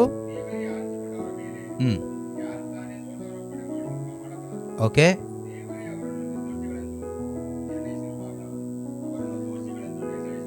ಇದೆಲ್ಲ ಯಾರ ಬಗ್ಗೆ ಹೇಳ್ತಾ ಇರೋದು? ನನ್ನ ಬಗ್ಗೆ. ಇದೆಲ್ಲ ಹೇಳ್ತಾ ಇರೋದು ಯಾರ ಬಗ್ಗೆ? ಪಾಪಿ ಬಗ್ಗೆ. ಮಾನಸಾಂತರ ಪಟ್ಟ ಯೇಸುವಿನಲ್ಲಿ ವಿಶ್ವಾಸ ಇಟ್ಟ ಒಬ್ಬ ಪಾಪಿ ಬಗ್ಗೆ ಇದನ್ನು ಹೇಳ್ತಾ ಇರೋದು. ಓಕೆ. ಈಗ ನಾನು ನಿರ್ದೋಷಿ ಅಂತ ಯಾರು ಹೇಳಂಗಿಲ್ಲ ಅಂತೆ. ಯಾಕೆ ಹೇಳಿ? ಆ ದೇವರೇ ಜಡ್ಜ್ ತೀರ್ಪು ಕೊಟ್ಟಾಗಿದೆ. ನಾನು ಏನಂತ? ನಿರ್ದೋಷಿ. ಇವನ ಮೇಲೆ ಯಾವುದೇ ದೋಷ ಇಲ್ಲ. He is blameless, he is sinless. Judgement ಕೊಟ್ಟಾಯ್ತು. ಯಾರು? ದೇವರು, ತಂದೆ ದೇವರು ಜಡ್ಜ್ಮೆಂಟ್ ಕೊಟ್ಟಾಯ್ತು. ಯಾತಕ್ಕೋಸ್ಕರ ಜಡ್ಜ್ಮೆಂಟ್ ಕೊಟ್ಟರು? ಬೈಬಲ್ ಓದಿದ್ದಕ್ಕ, ಬ್ಯಾಪ್ಟಿಸಮ್ ತಗೊಂಡಿದ್ದಕ್ಕ, ಮತ್ತೆ ಯೇಸು ಕ್ರಿಸ್ತನಲ್ಲಿ ವಿಶ್ವಾಸ ಇಟ್ಟಿದ್ದಕ್ಕೆ, ಬೇರೆ ಏನಕ್ಕೂ ಅಲ್ಲ. ಬೇರೆ ಯಾವ್ದು ನೀವು ಏನು ABCD ಸೇರಿಸ್ಬಿಡಿ ಅದಕ್ಕೆ. Only because you believed in Jesus the son of God, God has considered you as spotless, no sin, sinless, blameless, ನಿರ್ದೋಷಿ. ದೋಷಾರೋಪಣೆ ಇಲ್ಲ ನಿನ್ನ ಮೇಲೆ, ಪಾಪದ ಸ್ಪಾಟ್ ಇಲ್ಲ ನಿನ್ನ ಮೇಲೆ. You are not a sinner. ದೇವರೇ ನಿರ್ದೋಷಿಗಳೆಂದು ನಿನ್ನನ್ನು ಕರೆದ ಮೇಲೆ ಇನ್ನು ನಿನ್ನ ಮೇಲೆ ಯಾವ ಅನಿದಾನ ಆರೋಪ ಮಾಡಲಿ? ಕರ್ಕೊಬಾಯಿಲಿ. ದೇವ್ರು ಹೇಳ್ತಾರೆ, ಕರ್ಕೊಬಾಯಿಲ್ಲ ನನ್ನ ಹತ್ರ. ಯಾರು ಹೇಳ್ತಾರೆ ನಿನ್ನ ಪಾಪಿ ಅಂತ? ಕರ್ಕೊಬಾಯಿಲಿ. ಅದಕ್ಕೂ ಪರಿಹಾರ ಆಯ್ತಮ್ಮ. ನೀವು ಹುಟ್ಟೋಕ್ಕಿಂತ ಮುಂಚೆನೇ ಪಾಪನೇ, ಅದಕ್ಕೆ ಒಪ್ಕೋಬೇಕು ದೇವ್ರ ಮುಂದೆ. ಸ್ವಾಮಿ ನಾನು ಬೈದ್ಬಿಟ್ಟೆ, ಐ ಆಮ್ ಸಾರಿ ಅಷ್ಟೇ ಹೇಳಿದರೆ ಸಾಕು. ಅದಕ್ಕೆ ಪರಿಹಾರ ನೀವು ಮಾಡೋದೇ ಬೇಡ. ಏಸು ಮಾಡಿ ಆಗಿದೆ. ಯಾವಾಗ ಮಾಡಿ ಆಗಿದೆ? ನಾವು ಹುಟ್ಟೋದಕ್ಕಿಂತ ಮುಂಚೆನೇ. ನೀವು ಪಾಪ ಮಾಡೋದಕ್ಕಿಂತ ಮುಂಚೆನೇ ಅಲ್ಲಲ್ಲ, ನೀವು ಹುಟ್ಟೋದಕ್ಕಿಂತ ಮುಂಚೆನೇ, ನೀವು ಹುಟ್ಟಿದ ಮೇಲೆ ಸಾಯೋ ತನಕ ಎಷ್ಟು ಪಾಪ ಮಾಡ್ತೀರಂತ ದೇವ್ರಿಗೆ ಗೊತ್ತಾ ಇಲ್ವಾ? ಅದು ಎಲ್ಲದಕ್ಕೂ ಪರಿಹಾರ ಮಾಡಿಬಿಟ್ಟಿದ್ದಾರೆ. ಅದೇ ದೇವ್ರ ಪ್ರೀತಿ. ಅದನ್ನು ಮಾಡೇ ಆಗಿದೆ ಅವ್ರ ಪರಿಹಾರ. ಈಗ ನೋಡಿ ಮಾಡ್ಕೊಂಡು ಬದುಕ್ತೀರಾ? ಸ್ವಾಮಿ ಇಷ್ಟೊಂದು ನನ್ನ ಪ್ರೀತಿ ಮಾಡಿದ್ದೀರ ಅಂತ ಅವ್ರ ಪ್ರೀತಿ ನಂಬಿ ಆ ಕೃಪೆನ ಆಶ್ರಯಿಸಿ ಬದುಕ್ತೀರ. ನಾವು ಡಿಸೈಡ್ ಮಾಡ್ಬೇಕೀಗ. That is God's love.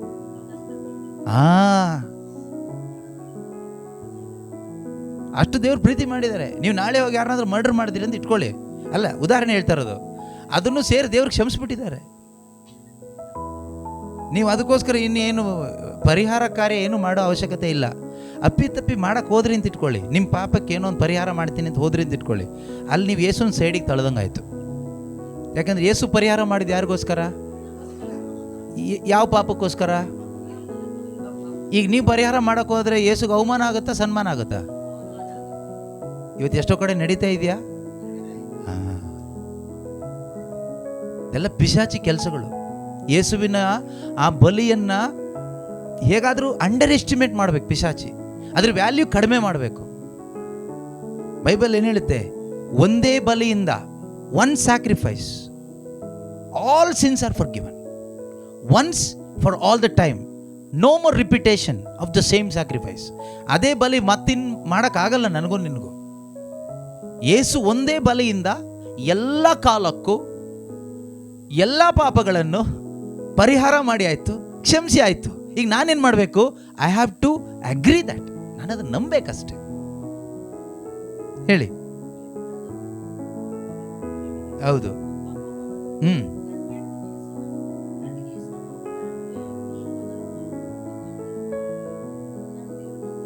ದೇವರ ಕೋಪ ಬಂತು, ಆದರೆ ದೇವರ ಕೋಪನೆಲ್ಲ ಯೇಸು ಮೇಲೆ ಹಾಕಿ, ಆ ಕೋಪನೇ ಶಿಲುಬೆ ಮರಣ. ಯೇಸು ಸ್ವಾಮಿಯ ದೇಹದಲ್ಲಿ ಆದ ಯಾತನೆ ಇದೆಯಲ್ವಾ, ಮರಣ ಇದೆಯಲ್ಲ, ಅದು ಬಂದ್ಬಿಟ್ಟು ದೇವರ ಕೋಪ. ದೇವರ ಕೋಪ, ವ್ರಾತ್ of god, anger of god came upon Jesus. ಅದು ಯಾರ ಮೇಲೆ ಬರಬೇಕಾಗಿತ್ತು? ಈಗ ವ್ಯಭಿಚಾರ ಮಾಡಿದ್ಯಾರು? ಕೊಲೆ ಮಾಡಿದ್ಯಾರು? ಅನ್ಯಾಯ ಮಾಡಿದ್ಯಾರು? ಸುಳ್ಳು ಹೇಳಿದ್ಯಾರು? ಮೋಸ ಮಾಡಿದ್ಯಾರು? ದಂಡನೆ ಯಾರಿಗೆ ಸಿಗಬೇಕು? ಆದರೆ ನನ್ನ ದಂಡನೆ ಪೂರ್ತಿ ಯಾರು ತಗೊಂಡ್ರು? ಆದ್ದರಿಂದ ನನಗೆ ದಂಡನ ತೀರ್ಪಿಲ್ಲ.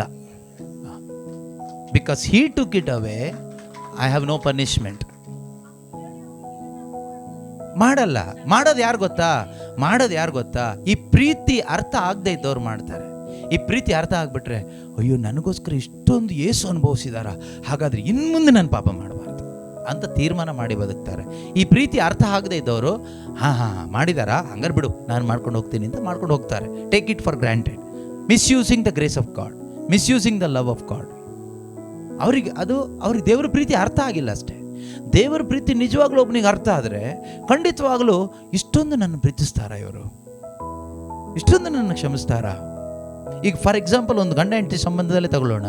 ಒಂದು ಗಂಡ ಹೆಂಡತಿ ಸಂಬಂಧದಲ್ಲಿ ಚೆನ್ನಾಗಿರ್ತಾರೆ. ಚೆನ್ನಾಗಿರುವಾಗ ಹೆಂಡತಿ ಯಾವುದೋ ಒಂದು ಅನೈತಿಕ ಸಂಬಂಧದಲ್ಲಿ, ಇಲ್ಲಿಗಲ್ ರಿಲೇಷನ್ಶಿಪ್ಪಲ್ಲಿ ರೆಡ್ ಹ್ಯಾಂಡಲ್ಲಿ ಸಿಕ್ಕಾಕೊಂಡು ಬಿದ್ಲು. ಯಾವುದೋ ಒಂದು ಬೇರೆ ಒಬ್ಬ ಪುರುಷನ ಜೊತೆಯಲ್ಲಿ ರೆಡ್ ಹ್ಯಾಂಡಲ್ಲಿ ಗಂಡನ ಕಣ್ಣಿಗೆ ಸಿಕ್ಕಾಕೊಂಡು ಬಿದ್ಲು. ಸಿಕ್ಕಾಕೊಂಡು ಬಿದ್ದಾಗ ಗಂಡ ಅವಳನ್ನ ಕರೆದು ಹೇಳ್ತಾನೆ, ನೋಡಮ್ಮ ನೀನು ಈ ಥರ ಮಾಡಿದ್ದು ಸರಿ ಇಲ್ಲ, ಆದರೂ ಪರವಾಗಿಲ್ಲ, ನನಗೆ ಅರ್ಥ ಆಗುತ್ತೆ, ಎಲ್ಲೋ ನೀನು ಸೋತು ಈ ರೀತಿ ಮಾಡಿದೀಯಾ, ಡೋಂಟ್ ವರಿ, ನೀನು ಯಾವತ್ತಿದ್ರೂ ನನ್ನ ಹೆಂಡ್ತೀನಿ. ಯಾಕೆಂದರೆ ನಾವು ದೇವ್ರ ಮುಂದೆ ವಾಗ್ದಾನ ಮಾಡಿದ್ದೀವಿ ಕೊನೆ ತನಕ ಇರ್ತೀವಿ ಅಂತ. ನಾನು ನಿನ್ನನ್ನು ತಪ್ಪಿತಸ್ಥಳಾಗಿ ನೋಡೋದಿಲ್ಲ. I still love you.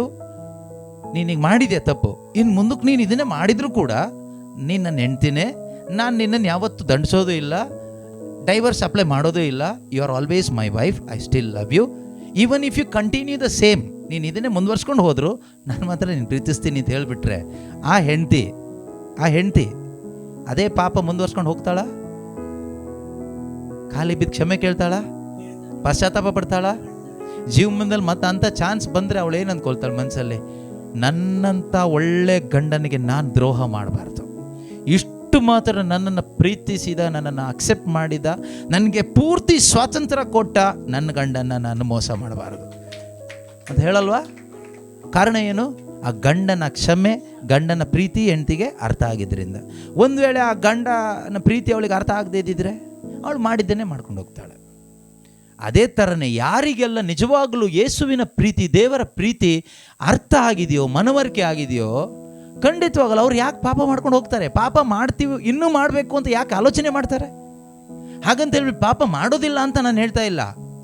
ನಮ್ಮ ಶರೀರ ಸ್ವಭಾವದ ಬಲಹೀನತೆಯಿಂದ ಪಾಪ ಮಾಡುವ ಸಾಧ್ಯತೆ ಇರುತ್ತೆ.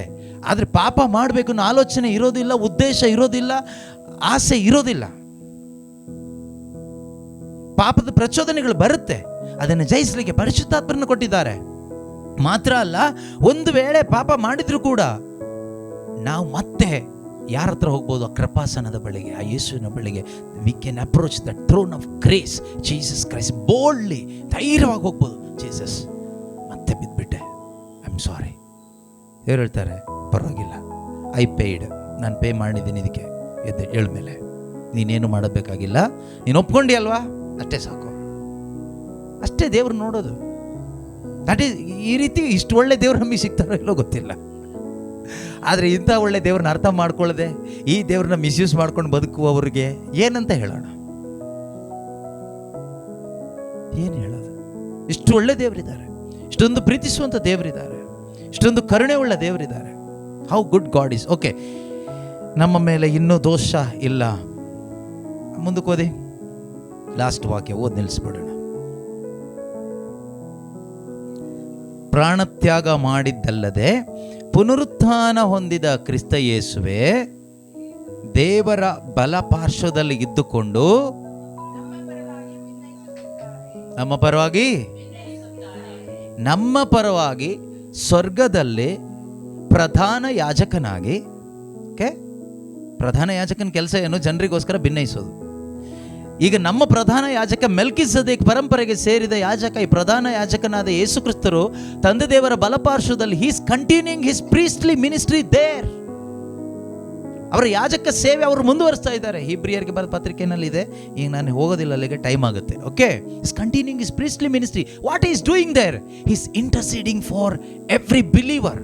ಪ್ರತಿಯೊಂದು ರಕ್ಷಿಸಲ್ಪಟ್ಟ, ಯೇಸುವಿನಲ್ಲಿ ನಂಬಿಕೆ ಇಟ್ಟು ಅವರ ನಿರೀಕ್ಷೆಯಲ್ಲಿ ಕಾಯುತ್ತಿರುವ ಪ್ರತಿಯೊಬ್ಬ ದೇವರ ಮಗನು ಮಗಳು ಈ ಭೂಮಿಯಲ್ಲಿ ಬದುಕುವಾಗ ಕಾಲು ಜಾರದಾಗ, ಅವ್ರಿಗೆ ವಿರುದ್ಧವಾಗಿ ಸೈತಾನ ಆರೋಪ ಎತ್ಕೊಂಡು ಬಂದಾಗ ಅದಕ್ಕೆ ನಮ್ಮ ಪರವಾಗಿ ಭಿನ್ನಯಿಸಲಿಕ್ಕೆ ಯೇಸು ಸ್ವಾಮಿ ಅಲ್ಲಿದ್ದಾರೆ. Praise the Lord, hallelujah. ಸ್ವರ್ಗೀಯ ಮಧ್ಯಸ್ಥರಾಗಿ, ಸ್ವರ್ಗೀಯ ಅಡ್ವೊಕೇಟ್ ಆಗಿ ಪರಲೋಕದಲ್ಲಿ ಯಾರಿದ್ದಾರೆ? ಯೇಸು ಕ್ರಿಸ್ತರು ನಮ್ಮ ಪರವಾಗಿದ್ದಾರೆ. If God is for us, who can be against us? ದೇವರು ನಮ್ಮ ಪರವಾಗಿ ಅಲ್ಲಿ ಸ್ವರ್ಗದಲ್ಲಿದ್ದಾರೆ, ಇಲ್ಲಿ ಭೂಮಿಯಲ್ಲಿ ನಮ್ಮ ಒಳಗಡೆ ಪರಿಶುದ್ಧಾತ್ಮರಿದ್ದಾರೆ. ಈಗ ಸ್ವರ್ಗದಲ್ಲೂ ಭೂಮಿಯಲ್ಲೂ ನಮ್ಮ ಪರವಾಗಿ ದೇವರೇ ಇರುವಾಗ ನಮ್ಮನ್ನು ವಿರೋಧಿಸುವವರು ಯಾರಿದ್ದಾರೆ? ದೇವರೇ ನಮಗೋಸ್ಕರ ಮಧ್ಯಸ್ಥಿಕೆ ಮಾಡುವಾಗ ಇನ್ನು ಸತ್ತವ್ರು ಯಾಕೆ ನಮಗೋಸ್ಕರ ಮಾಡಬೇಕು? ಯೇಸುವಿನ ಮಧ್ಯಸ್ಥಿಕೆಯಲ್ಲಿ ನಮಗೆ ನಂಬಿಕೆ ಇಲ್ಲದೇ ಇದ್ದಿದ್ದರಿಂದ ತಾನೇ ನಾವು ಇನ್ನೂ ಇವ್ರ ಮಧ್ಯಸ್ಥಿಕೆ ಬೇಕು, ಇವ್ರ ಮಧ್ಯಸ್ಥಿಕೆ ಬೇಕು, ಇವ್ರು ನೀವೆಲ್ಲ ಮಾಡಿಯಪ್ಪ ನನಗೋಸ್ಕರ ಅಂತ ಭಿಕ್ಷೆ ಬೇಡೋದು. ನನಗೋಸ್ಕರ ದೇವರೇ ಮನುಷ್ಯನಾಗಿ ಬಂದ ದೇವರು ಈಗಲೂ ಕೂಡ ಆ ಪ್ರಧಾನ ಯಾಜಕನಾಗಿ ಸ್ವರ್ಗದಲ್ಲಿ ಪಿತದೇವರ ಬಲಪಾರ್ಶ್ವದಲ್ಲಿ ನನಗೋಸ್ಕರ ಭಿನ್ನಯಿಸ್ತಾ ಇದ್ದಾರೆ ಅಂತ ಈ ವಾಕ್ಯ ಹೇಳುತ್ತಲ್ವಾ? ಇನ್ಯಾರು ಭಿನ್ನಯಿಸ್ಬೇಕು ನಮಗೋಸ್ಕರ? ಯೇಸು ಭಿನ್ನಯಿಕೆಯಲ್ಲಿ ಏನಾದರೂ, ಭಿನ್ನದಲ್ಲಿ ಏನಾದರೂ ಫಾಲ್ಟ್ ಇದ್ರೆ ಹೇಳಿ, ಇನ್ನೊಬ್ಬರನ್ನ ಅಪಾಯಿಂಟ್ ಮಾಡೋಣ. ಫಾಲ್ಟ್ ಇದೆ ಅಂತ ಅನ್ನಿಸ್ತಾ ಇದೆಯಾ? ಕೊರತೆ ಇದೆ ಅಂತ ಅನ್ನಿಸ್ತಾ ಇದೆಯಾ? ಅಥವಾ ಅವ್ರಿಗೆ ಅಷ್ಟು ಕೆಪಾಸಿಟಿ ಇಲ್ಲ, ಇನ್ನೂ ಸ್ವಲ್ಪ ಪವರ್ 4 ಜನ ಇರಲಿ, ಗಬ್ರಿಯೆಲ್ಲ, ಮಿಕಾಯಲ, ರಫಾಯಲ 3 ಜನ ದೇವದೂತರು ಕೂಡ ಸೇರ್ಕೊಂಡು ಮಾಡಲಿ ಅಂತ ಏನಾದರೂ ಅನ್ನಿಸ್ತಾ ಇದೆಯಾ? ಅಥವಾ ಯೇಸು ಒಬ್ಬರು ಮಾಡಿದರೆ ಸಾಕಾ? ಸಾಕಾ? Praise the Lord, hallelujah. ಹಾಗಾದ್ರೆ ನಮಗೋಸ್ಕರ ಸ್ವರ್ಗದಲ್ಲಿ ಯಾರಿದ್ದಾರೆ? ಮುಂದಿನ ವಾಕ್ಯ ಏನು ಹೇಳುತ್ತೆ? ಕ್ರಿಸ್ತ ಯೇಸುವಿನ ಈ ಪ್ರೀತಿಯಿಂದ ನಮ್ಮನ್ನು ಬೇರ್ಪಡಿಸಲು ಯಾರಿಂದ ಸಾಧ್ಯ? ಯಾರಿಂದ ಸಾಧ್ಯ? ಸೈತಾನನ ಕೆಲಸ ಏನು ಗೊತ್ತಾ? ಸೈತಾನನ ಕೆಲಸ ಈ ಯೇಸುವಿನ ಮಧ್ಯಸ್ಥಿಕೆಯಲ್ಲಿ ಡೌಟ್ ತಗೊಂಡು ಬರೋದೇ ಸೈತಾನನ ಕೆಲಸ. ಯೇಸುವಿನ ಮಧ್ಯಸ್ಥಿಕೆ ಸಾಕಾಗಲ್ಲ, ಅದರಿಂದ ಜರಿಟ ಮಧ್ಯಸ್ಥಿಕೆ ಬೇಕು ನಿಮಗೆ ಅಂತ ಹೇಳ್ತಾನೆ. Praise the Lord. ಭೂಮಿಯಲ್ಲಿ ನಾವು ಹಾಗಾದ್ರೆ ಒಬ್ರಿಗೊಬ್ರು ಪ್ರಾರ್ಥನೆ ಮಾಡಬಾರ್ದ ಕೇಳಿದರೆ, ಭೂಮಿಯಲ್ಲಿ ನಾವು ಒಬ್ಬೊಬ್ಬರಿಗೆ ಪ್ರಾರ್ಥಿಸಬೇಕು ಅಂತ ದೇವರೇ ಹೇಳಿದ್ರಿಂದ ನಾವು ಮಾಡಬೇಕು. ನಾನೊಂದು ಪಾಪ ಮಾಡ್ಕೊಂಡು ಬಂದರೆ ಅದಕ್ಕೋಸ್ಕರ ಮಧ್ಯಸ್ಥಿಕೆ ಮಾಡಲಿಕ್ಕೆ ಯಾರೂ ಇಲ್ಲ, ಅದಕ್ಕೋಸ್ಕರ ಒಬ್ಬರೇ ಇರೋದು. ಪಾಪ ಪರಿಹಾರ ಮಾಡಿದ ಒಬ್ಬರೇ ಒಬ್ಬರು ಯೇಸು ಕ್ರಿಸ್ತರು ಒಬ್ಬರೇನೆ. ನಾನು ಪಾಪ ಮಾಡಿ ಸ್ವಾಮಿ ನಾನು ಪಾಪಿ ಅಂತ ಬರುವಾಗ ಡೋಂಟ್ ವರಿ ನಾನಿದ್ದೀನಿ, ನಾನು ನೋಡ್ಕೊಳ್ತೀನಿ ಅಂತ ಹೇಳುವ ಸ್ವರ್ಗೀಯ ಮಧ್ಯಸ್ಥರು ನನಗೋಸ್ಕರ ಇದ್ದಾರೆ. He is our Lord forever. He is our Savior forever. ನಮ್ಮ ರಕ್ಷಕರು, ನಿತ್ಯವೂ ನಮ್ಮ ರಕ್ಷಕರು. ಅವರು ಬಂದ್ಬಿಟ್ಟು ಹೀಗೆ ಎಳೆದ್ಬಿಟ್ಟು ಹೊರಗಾಕಿ ಹೋಗಿಲ್ಲ. ಈಗಲೂ ಅವರು ನಮ್ಮ ರಕ್ಷಕರಾಗಿ ನಾವು ಅಲ್ಲಿ ಸ್ವರ್ಗಕ್ಕೆ ಬರುವ ತನಕ ನಮ್ಮ ಪರವಾಗಿ ಪಿತನ ಸನ್ನಿಧಿಯಲ್ಲಿ ನಿರಂತರ ಪ್ರಾರ್ಥಿಸ್ತಾ ಇರ್ತಾರೆ. ಇಷ್ಟು ಒಳ್ಳೆಯ ಸ್ವರ್ಗೀಯ ಮಧ್ಯಸ್ಥರು, ಒಳ್ಳೆಯ ದೇವರು, ಒಳ್ಳೆಯ ರಕ್ಷಕರು ನಮಗೋಸ್ಕರ ಇದ್ದಾರೆ. ಎಷ್ಟು ಬ್ಲೆಸ್ಡ್ ಅಲ್ವ ನಾವು? ಎಷ್ಟೊಂದು ದೇವರ ಪ್ರೀತಿಗೆ ನಾವು ಪಾತ್ರರಾಗಿದ್ದೀವಿ. ಈ ಪ್ರೀತಿನ ನಾವು ಎಷ್ಟು ಜನ ನಿಜವಾಗ್ಲೂ ಅನುಭವಿಸ್ತಾ ಇದ್ದೀವಿ ಅನ್ನೋದು ಪ್ರಶ್ನೆ ಒಂದು. ಇನ್ನೊಂದು, ಈ ಪ್ರೀತಿ ಅನುಭವಿಸಿದವರು ಸುಮ್ಮನೆ ಕೂತ್ಕೊಳ್ಳೋಕ್ಕಾಗಲ್ಲ, ಸುಮ್ಮನೆ ಇರಲ್ಲ. ಅವ್ರೇನು ಮಾಡ್ತಾರೆ ಗೊತ್ತಾ? ಈ ಪ್ರೀತಿಯನ್ನು ಹೇಗಾದರೂ ಹಂಚಬೇಕು ಅಂತ ಓಡ್ತಾರೆ. ಮಾತೆ ಮರಿಯಳು ಏನು ಮಾಡಿದ್ಲು? ಯೇಸುವನ್ನು ಯಾವಾಗ ತನ್ನಲ್ಲಿ ಅನುಭವಿಸಿದ್ಲೋ ಅವಳು ಸುಮ್ಮನೆ ಕೂತ್ಕೊಳ್ಳಿಲ್ಲ. The moment she experienced Jesus, word became flesh in her body and mind, heart, every whole being. ಆಕೆಯಲ್ಲಿ ಪೂರ್ತಿಯಾಗಿ ಯಾವಾಗ ವಾಕ್ಯ ಮಾಂಸ ಧರಿಸ್ತೋ ಅಥವಾ ಯೇಸುವಿನ ಅನುಭವ ಒಳಗಡೆ ಆಯಿತೋ, ಓಡೋದ್ಲು ಗುಡ್ಡಗಾಡು ಪ್ರದೇಶ, ಬೆಟ್ಟ ಗುಡ್ಡ ಹತ್ಕೊಂಡು. ಬಸ್ಸಿಗೆ ಕಾಯ್ತಾ ಕೂತ್ಕೊಳ್ಳಿಲ್ಲ, ಜೋಸೆಫಿಗೆ ಕಾಯ್ತಾ ಕೂತ್ಕೊಳ್ಳಿಲ್ಲ, ಯಾರನ್ನೂ ಕಾಯಲಿಲ್ಲ. ಕತ್ತೆ ಕುದುರೆ ಏನು ಸಿಗುತ್ತೋ ಹತ್ಕೊಂಡು ಓದ್ಲು. ಯಾರು ಸೇವಕರು ಸಿಗ್ತಾರೋ ಯಾರನ್ನ ಕರ್ಕೊಂಡು, ಬೆಟ್ಟ ಗುಡ್ಡ ಮಳೆ ಚಳಿ ಬಿಸಿಲು ನೋಡಿಲ್ಲ, ಓಡಿ ಹೋದ್ಲು. ಎಲಿಜಬೆತ್ ಅಮ್ಮರಿಗೆ, ನಮ್ಮ ಆಂಟಿಗೆ ಆದಷ್ಟು ಬೇಗ ಈ ಗುಡ್ ನ್ಯೂಸ್ ಹೇಳಬೇಕು ಅಂತ. So true love of God, true Jesus will motivate you to share the love of God. ನಿಜವಾದ ಯೇಸು ನಿನ್ನೊಳಗಡೆ ಬಂದರೆ, ನಿಜವಾದ ದೇವರ ಪ್ರೀತಿ ನಿಮ್ಗೆ ಅರ್ಥ ಆದರೆ, ಆ ಪ್ರೀತಿ ನಿಮ್ಮನ್ನು ಒತ್ತಾಯಪಡಿಸುತ್ತೆ. ಇದನ್ನು ಹೇಳು, ಅವರಿಗೆ ಹೇಳು, ಇಲ್ಲಿ ಹೋಗು, ಅವರಿಗೆ ಶುಭ ಸಂದೇಶ ಕೊಡು, ಇವರಿಗೆ ಶುಭ ಸಂದೇಶ ಕೊಡು, ಅವರಿಗೆ ದೇವರ ವಾಕ್ಯ ಹೇಳು ಅಂತ. That love will motivate you. That love of God will compel you to share the love, to share Jesus with others. ಆದರೆ ನಮಗೆ ಆ ಪ್ರೀತಿ ಅನುಭವ ಎಲ್ಲಿವರೆಗೂ ಆಗೋದಿಲ್ವೋ, ನಿಜವಾದ ಯೇಸುವಿನ ಅನುಭವ ಎಲ್ಲಿವರೆಗೂ ಆಗೋದಿಲ್ವೋ, ನಾವು ಹೀಗೆ ಸಾಂಪ್ರದಾಯಿಕ ಕ್ರೈಸ್ತರಾಗಿ ಸಂಪ್ರದಾಯಗಳನ್ನ ಮಾತ್ರ ಮಾಡಿಕೊಂಡು, ಬಾಹ್ಯ ಆಚರಣೆಗಳನ್ನ ಮಾತ್ರ ಮಾಡಿಕೊಂಡು, ಸಂಡೇ ಚರ್ಚಿಗೆ ಹೋಗ್ತೀವಿ, ಈಸ್ಟರ್ ಮಾಡ್ತೀವಿ, ಕ್ರಿಸ್ಮಸ್ ಮಾಡ್ತೀವಿ, ನೊವೆನ ಮಾಡ್ತೀವಿ, ಎಲ್ಲ ಮಾಡ್ತೀವಿ. ಆದರೆ ಯೇಸುನ ಯಾರಿಗೂ ಯಾವತ್ತೂ ಕೊಡೋದಿಲ್ಲ. We will never share that Jesus. ಒಬ್ಬರು ಹೇಳ್ತಾರೆ, ಬೆನ್ನಿ ಪ್ರಸಾದ್ ಅಂತ ಒಬ್ಬ ಸಹೋದರ ಯೇಸುನ ಅನುಭವ ಪಡ್ಕೊಂಡಾದ್ಮೇಲೆ ಅವ್ರು ಹೇಳಿದ್ದು, ಅವರ ಅನುಭವ, ಅವರ ಪರ್ಸ್ನಲ್, ಅವ್ರು ತಗೊಂಡಿರೋದು, if I don't share Jesus with others that is a big sin for me. ನನಗೆ ದೊಡ್ಡ ಪಾಪ ಯಾವುದು ಅಂದರೆ, ನಾನು ಯೇಸುನ ಕಂಡ್ಕೊಂಡ ಮೇಲೆ, ಅನುಭವಿಸಿದ ಮೇಲೆ, ಈ ಯೇಸುನ ಬೇರೆಯವ್ರಿಗೆ ಕೊಡದೇ ಇದ್ದರೆ ಅದೇ ನನಗೆ ದೊಡ್ಡ ಪಾಪ ಅಂತ. ಅದೊಂದು ಸ್ವಾರ್ಥಭರಿತ ಜೀವನ ಆಗುತ್ತೆ. ಅದರಿಂದ ಪ್ರೀತಿಯ ಸಹೋದರ ಸಹೋದರಿಯರೇ, ನಿಮಗೇನಾದರೂ ಯೇಸು ಸಿಕ್ಕಿದ್ರೆ ಯೇಸುನ ಹಂಚ್ಕೊಳ್ಳಿ, ಸಿಗದೇ ಇದ್ದರೆ ಯೇಸುನ ಪಡ್ಕೊಳ್ಳಿ. ಎದ್ದು ನಿಂತ್ಕೊಳ್ಳೋಣ. ಒಂದು ಕ್ಷಣ ಕಣ್ಣುಗಳನ್ನ ಮುಚ್ಚಿ ನಾವು ಪ್ರಾರ್ಥಿಸೋಣ. ತಂದೆ ದೇವರಿಗೆ ಸ್ತೋತ್ರ ಮಾಡೋಣ. ನಮ್ಮನ್ನು ತಮ್ಮ ಏಕೈಕ ಪುತ್ರನಾದ ಯೇಸು ಕ್ರಿಸ್ತನ ಮುಖಾಂತರವಾಗಿ ದೇವರು ನಮ್ಮನ್ನು ತಮ್ಮ ಮಕ್ಕಳನ್ನಾಗಿಸಿಕೊಂಡಿದ್ದಕ್ಕಾಗಿ, ಯೇಸುವಿನಲ್ಲಿದ್ದ ಅದೇ ಪರಿಶುದ್ಧಾತ್ಮರನ್ನು ನಮಗೆ ಕೊಟ್ಟು ನಮ್ಮನ್ನು ದತ್ತು ಮಕ್ಕಳನ್ನಾಗಿ ಸ್ವೀಕಾರ ಮಾಡಿದ್ದಕ್ಕಾಗಿ ತಂದೆ ದೇವರಿಗೆ ಸ್ತೋತ್ರ ಮಾಡೋಣ. Father, we thank you for accepting me as your own son. ನಿಮ್ಮ ಸ್ವಂತ ಮಗನಾಗಿ ಪಿತನೇ, ನೀವು ನನ್ನನ್ನು ಯೇಸು ಕ್ರಿಸ್ತನ ಮುಖಾಂತರ ಸ್ವೀಕಾರ ಮಾಡಿದ್ದೀರಿ. ಅದಕ್ಕಾಗಿ ಸ್ತೋತ್ರ ಅಪ್ಪ. ಪ್ರಭು ಯೇಸುವೆ, ನನ್ನ ಸಕಲ ಪಾಪವನ್ನು, ಪಾಪದ ದಂಡನೆಯನ್ನು ನೀವು ನಿಮ್ಮ ಶರೀರದಲ್ಲಿ ಹೊತ್ತು, ನಾನು ಇಂದು ಮಾಡಿದ ಪಾಪ, ಇದುವರೆಗೂ ಮಾಡಿದ ಪಾಪ, ಇನ್ನು ಮುಂದಕ್ಕೆ ಬದುಕಿರುವವರೆಗೂ ನನ್ನ ಎಲ್ಲ ಪಾಪಗಳು ಏನೆಲ್ಲ ಇದೆಯೋ ಅದೆಲ್ಲವನ್ನು ಸಕಲ ಮನುಷ್ಯರ ಪಾಪವನ್ನು, ಲೋಕದ ಪಾಪವನ್ನು ಪರಿಹರಿಸಿದ ದೇವರ ಕುರಿಮರಿಯಾಗಿ ಶಿಲುಬೆಯ ಮೇಲೆ ನನಗಾಗಿ ನರಳಿ ನರಳಿ ಸತ್ತು ನನ್ನ ಪಾಪದ ಮರಣವನ್ನು ನೀವು ಅನುಭವಿಸಿ, ನನ್ನ ಆ ದಂಡನೆಯನ್ನು ನೀವು ಅನುಭವಿಸಿ, ನಿತ್ಯವಾದ ದಂಡನೆಯಿಂದಲೂ ದೇವರ ಕೋಪದಿಂದಲೂ ನನ್ನನ್ನು ಪಾರು ಮಾಡಿದ ನನ್ನ ರಕ್ಷಕನೇ, ನನ್ನ ವಿಮೋಚಕನೇ, ನಿಮಗೆ ಕೋಟಿ ಕೋಟಿ ಸ್ತೋತ್ರ ಅಪ್ಪ. Thank you Jesus for you are my saviour. You saved me Lord, you saved me for ever. ನಿತ್ಯಕ್ಕೂ ನನ್ನನ್ನು ರಕ್ಷಿಸಿದ ನಿತ್ಯ ರಕ್ಷಕನೇ ಸ್ತೋತ್ರ ಅಪ್ಪ. ನನ್ನ ನಿತ್ಯ ಸಹಾಯಕನೇ, ಏಕೈಕ ದೇವರೇ, ಜೀವಿಸುವ ಪ್ರಭು ಯೇಸುವೆ, ನಿಮಗೆ ಸ್ತೋತ್ರ ಸ್ತೋತ್ರ ಸ್ತೋತ್ರ. ನನ್ನ ಸ್ವರ್ಗೀಯ ಮಧ್ಯಸ್ಥನೇ, ನಿಮಗೆ ಸ್ತೋತ್ರ. ಹಲ್ಲೆಲೂಯಾ ಯೇಸುವೆ, ಸ್ತೋತ್ರ ಸ್ತೋತ್ರ ಸ್ತೋತ್ರ ಸ್ತೋತ್ರ ಸ್ತೋತ್ರ ಸ್ತೋತ್ರ ಸ್ತೋತ್ರ ಸ್ತೋತ್ರ. ಯೇಸುವೆ, ವಂದನೆ ವಂದನೆ ವಂದನೆ ವಂದನೆ ವಂದನೆ ವಂದನೆ ವಂದನೆ ಅಪ್ಪ. Thank you Jesus, praise you Jesus. Hallelujah ಯೇಸುವೆ, ಸ್ತೋತ್ರ ಸ್ತೋತ್ರ ಸ್ತೋತ್ರ ಸ್ತೋತ್ರ ಸ್ತೋತ್ರ ಅಪ್ಪ. ಪವಿತ್ರಾತ್ಮರೇ, ಸತ್ಯದ ಅರಿವಿನಲ್ಲಿ ಯೇಸುವಿನ ಮಾರ್ಗದಲ್ಲಿ ಪಿತನ ಬಳಿಗೆ ನನ್ನನ್ನು ನಡೆಸುತ್ತಿರುವ ದೇವರೇ, ನಿಮಗೆ ಸ್ತೋತ್ರ ಅಪ್ಪ. ನನ್ನಲ್ಲಿದ್ದುಕೊಂಡು ಆ ಪಿತನ ಪ್ರೀತಿಯನ್ನು ಅನುಭವಿಸುವಂತೆ ಮಾಡುತ್ತಿರುವ ಪರಿಶುದ್ಧಾತ್ಮರೇ, ನಿಮಗೆ ಕೋಟಿ ಕೋಟಿ ಸ್ತೋತ್ರ ಅಪ್ಪ. ಶುಭ ಸಂದೇಶದ ಬೆಳಕನ್ನು ನಾವೆಲ್ಲರೂ ಕಾಣುವಂತೆ ನಮ್ಮಲ್ಲಿ ಹೊಸ ಶಕ್ತಿ ಕೊಟ್ಟಂಥ ಪರಿಶುದ್ಧಾತ್ಮರೇ, ನಿಮಗೆ ಸ್ತೋತ್ರ ಅಪ್ಪ. ನಾವು ನೋಡಿ ನಡೆಯುವವರಲ್ಲ, ನಂಬಿ ನಡೆಯುವವರಾಗಿದ್ದೇವೆ. ಅದಕ್ಕಾಗಿ ಸ್ತೋತ್ರ ಸ್ತೋತ್ರ.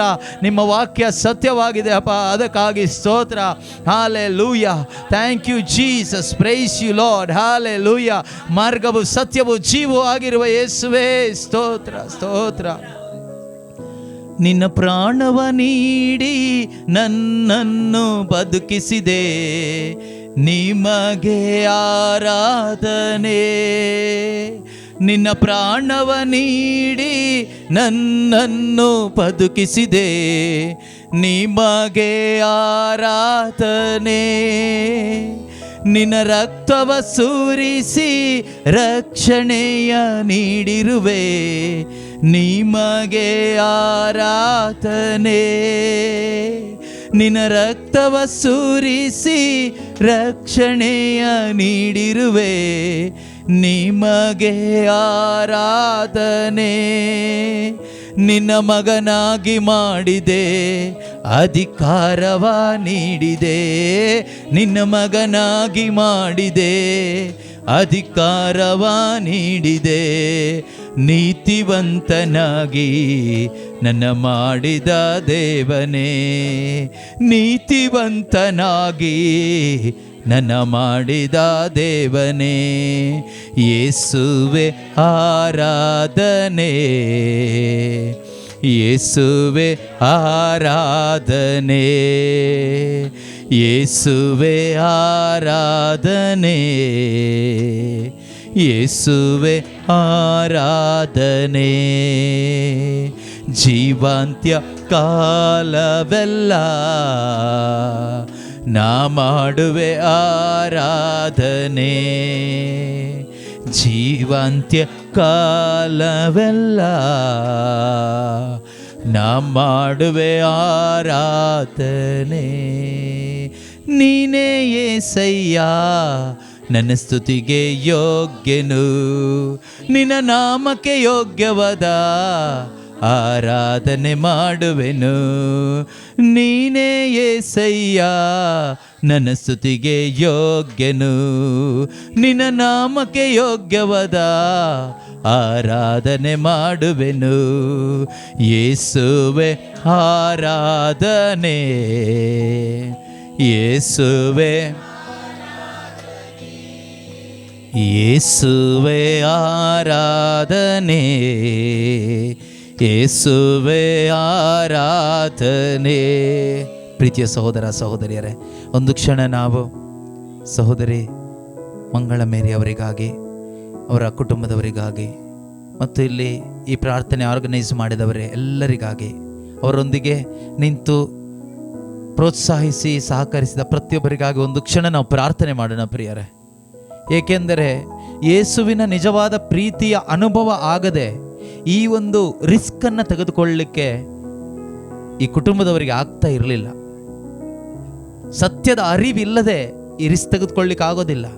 ನಮಗೆ ಗೊತ್ತು, ಈ ಒಂದು ಹಗಲು ಹೊತ್ತಿನಲ್ಲಿ ಈ ಸ್ಥಳದಲ್ಲಿ ಈ ಶಾಲೆ ಇದೆ, ಇದರ ಮಧ್ಯದಲ್ಲೂ ಕೂಡ ದೇವರ ವಾಕ್ಯ ಕೆಲವರಿಗಾದರೂ ಕೊಡಬೇಕು ಎಂದು ಆಸೆ ಪಟ್ಟು, ಪ್ರಯತ್ನ ಪಟ್ಟು, ಶ್ರಮ ಪಟ್ಟು, ಅದರ ಏನೇ ರಿಸ್ಕ್ ಆದರೂ I will take care of it, ನಾನು ಅದನ್ನು ನೋಡಿಕೊಳ್ತೇನೆ, ಅದು ಏನೇ ಆದರೂ ಪರವಾಗಿಲ್ಲ ಎಂದು ಈ ಒಂದು ದಿನ ಇಲ್ಲಿ ದೇವರ ವಾಕ್ಯ ಅನೇಕರಿಗೆ ಸಿಗುವಂತೆ ಸಹಕರಿಸಿದ ಸಹೋದರಿ ಮಂಗಳ ಮೇರಿ ಅವರಿಗಾಗಿ, ಅವರ ಕುಟುಂಬದ ಪ್ರತಿಯೊಬ್ಬರಿಗಾಗಿಯೂ, ಅವರೊಂದಿಗೆ ಸಹಕರಿಸಿದ ಪ್ರತಿಯೊಬ್ಬರಿಗಾಗಿಯೂ ನಾವು ಒಂದು ಕ್ಷಣ ಪ್ರಾರ್ಥಿಸೋಣ. ಪ್ರೀತಿಮಯ ತಂದೆಯಾದ ದೇವರೇ, ಪ್ರಭು ಯೇಸು ಕ್ರಿಸ್ತರ ನಾಮದಲ್ಲಿ ಈ ಕುಟುಂಬದ ಪ್ರತಿಯೊಬ್ಬರನ್ನು ಆಶೀರ್ವದಿಸ್ತಾ ಇದ್ದೇವಪ್ಪ.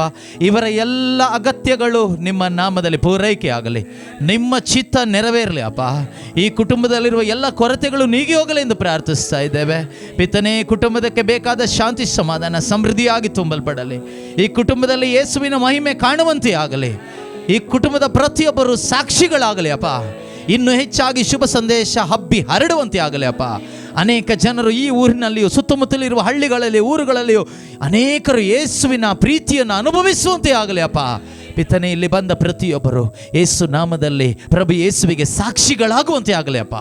ಇವರ ಎಲ್ಲ ಬಲಹೀನತೆಗಳು, ಕೊರತೆಗಳು ಯೇಸುವೆ ನೀವು ತೆಗೆದು ಹಾಕಿದ್ದೀರಿ.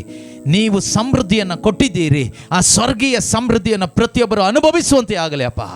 ರೋಗಿಗಳಾಗಿ ಯಾರಾದರೂ ಇಲ್ಲಿದ್ದರೆ ಯೇಸು ನಾಮದಲ್ಲಿ ಅವರಲ್ಲಿ ಸೌಖ್ಯ ಉಂಟಾಗಲಿ ಅಪ್ಪ. ಸಂಪೂರ್ಣವಾದ ಒಂದು ಸ್ವಸ್ಥತೆ ಅವರ ಶರೀರದಲ್ಲೂ ಮನಸ್ಸಿನಲ್ಲೂ ಉಂಟಾಗಲಿ ಅಪ್ಪ. ಯಾವುದಾದರೂ ಬಂಧನದಲ್ಲಿ, ಪೈಶಾಚಿಕ ಬಂಧನದಲ್ಲಿ ಯಾರಾದರೂ ಇದ್ದರೆ ಯೇಸು ಕ್ರಿಸ್ತರ ನಾಮದಲ್ಲಿ ಬಿಡುಗಡೆ ಉಂಟಾಗಲಿ. ಸಂಪೂರ್ಣವಾದ ಬಿಡುಗಡೆ ಅವರಲ್ಲಿ ಸ್ವೀಕಾರವಾಗಲಿ. Thank you Jesus, hallelujah. ಒಡೆದು ಹೋದ ಸಂಬಂಧಗಳು ಯಾವುದಾದರೂ ಇದ್ದರೆ ಯೇಸುವಿನ ನಾಮದ ಶಕ್ತಿಯಿಂದ ಅದು ಒಂದಾಗಲಿ ಎಂದು ಪ್ರಾರ್ಥಿಸ್ತಾ ಇದ್ದೇವೆ. Thank you Jesus, hallelujah. ಯೇಸುವೇ, ನಿಮ್ಮ ಪ್ರೀತಿ ಎಲ್ಲರೂ ಅನುಭವಿಸುವಂತೆ ಆಗಲಿ. ನಿಮ್ಮ ವಾಕ್ಯಕ್ಕಾಗಿ ಪ್ರತಿಯೊಬ್ಬರು ದಾಹಗೊಳ್ಳಲಿ ಅಪ್ಪ. ನಿಮ್ಮ ಪರಿಶುದ್ಧಾತ್ಮನಿಗಾಗಿ ಪ್ರತಿಯೊಬ್ಬರು ದಾಹಗೊಳ್ಳುವಂತೆ ಆಗಲಿ ಅಪ್ಪ. ಯೇಸು ನಾಮದಲ್ಲಿ ಪ್ರತಿಯೊಬ್ಬರು ಆತ್ಮನ ಬಲ ಸ್ವೀಕಾರ ಮಾಡಲಿ ಅಪ್ಪ. Thank you Jesus. ಯೇಸುವೇ, ನಿಮ್ಮ ವಾಕ್ಯವನ್ನು ಸಾರಲು ಹಂಬಲ ಉಂಟಾಗಲಿ ಕರ್ತನೆ. Thank you Lord. ಇಲ್ಲಿ ಬಂದಿರುವ ಪ್ರತಿಯೊಬ್ಬರ ಮನೆಗಳು ಪ್ರಾರ್ಥನೆಯ ಆಲಯಗಳಾಗಲಿ ಕರ್ತನೆ. Thank you Lord, hallelujah. ಯೇಸುವೇ ಸ್ತೋತ್ರ ಅಪ್ಪ. ಯೇಸುವೇ ವಂದನೆ. ಯೇಸುವೇ, ನಿಮ್ಮ ಪುನರಾಗಮನದ ನಿರೀಕ್ಷೆಯಲ್ಲಿ ಪ್ರತಿಯೊಬ್ಬರೂ ಜೀವಿಸಲಿ ಅಪ್ಪ. Thank you Lord, thank you Jesus. ಯೇಸು ಕ್ರಿಸ್ತರ ನಾಮದಲ್ಲಿ ವಂದಿಸುತ್ತಾ ಪ್ರಾರ್ಥಿಸುತ್ತಿದ್ದೇವೆ ಜೀವವುಳ್ಳ ತಂದೆಯೇ.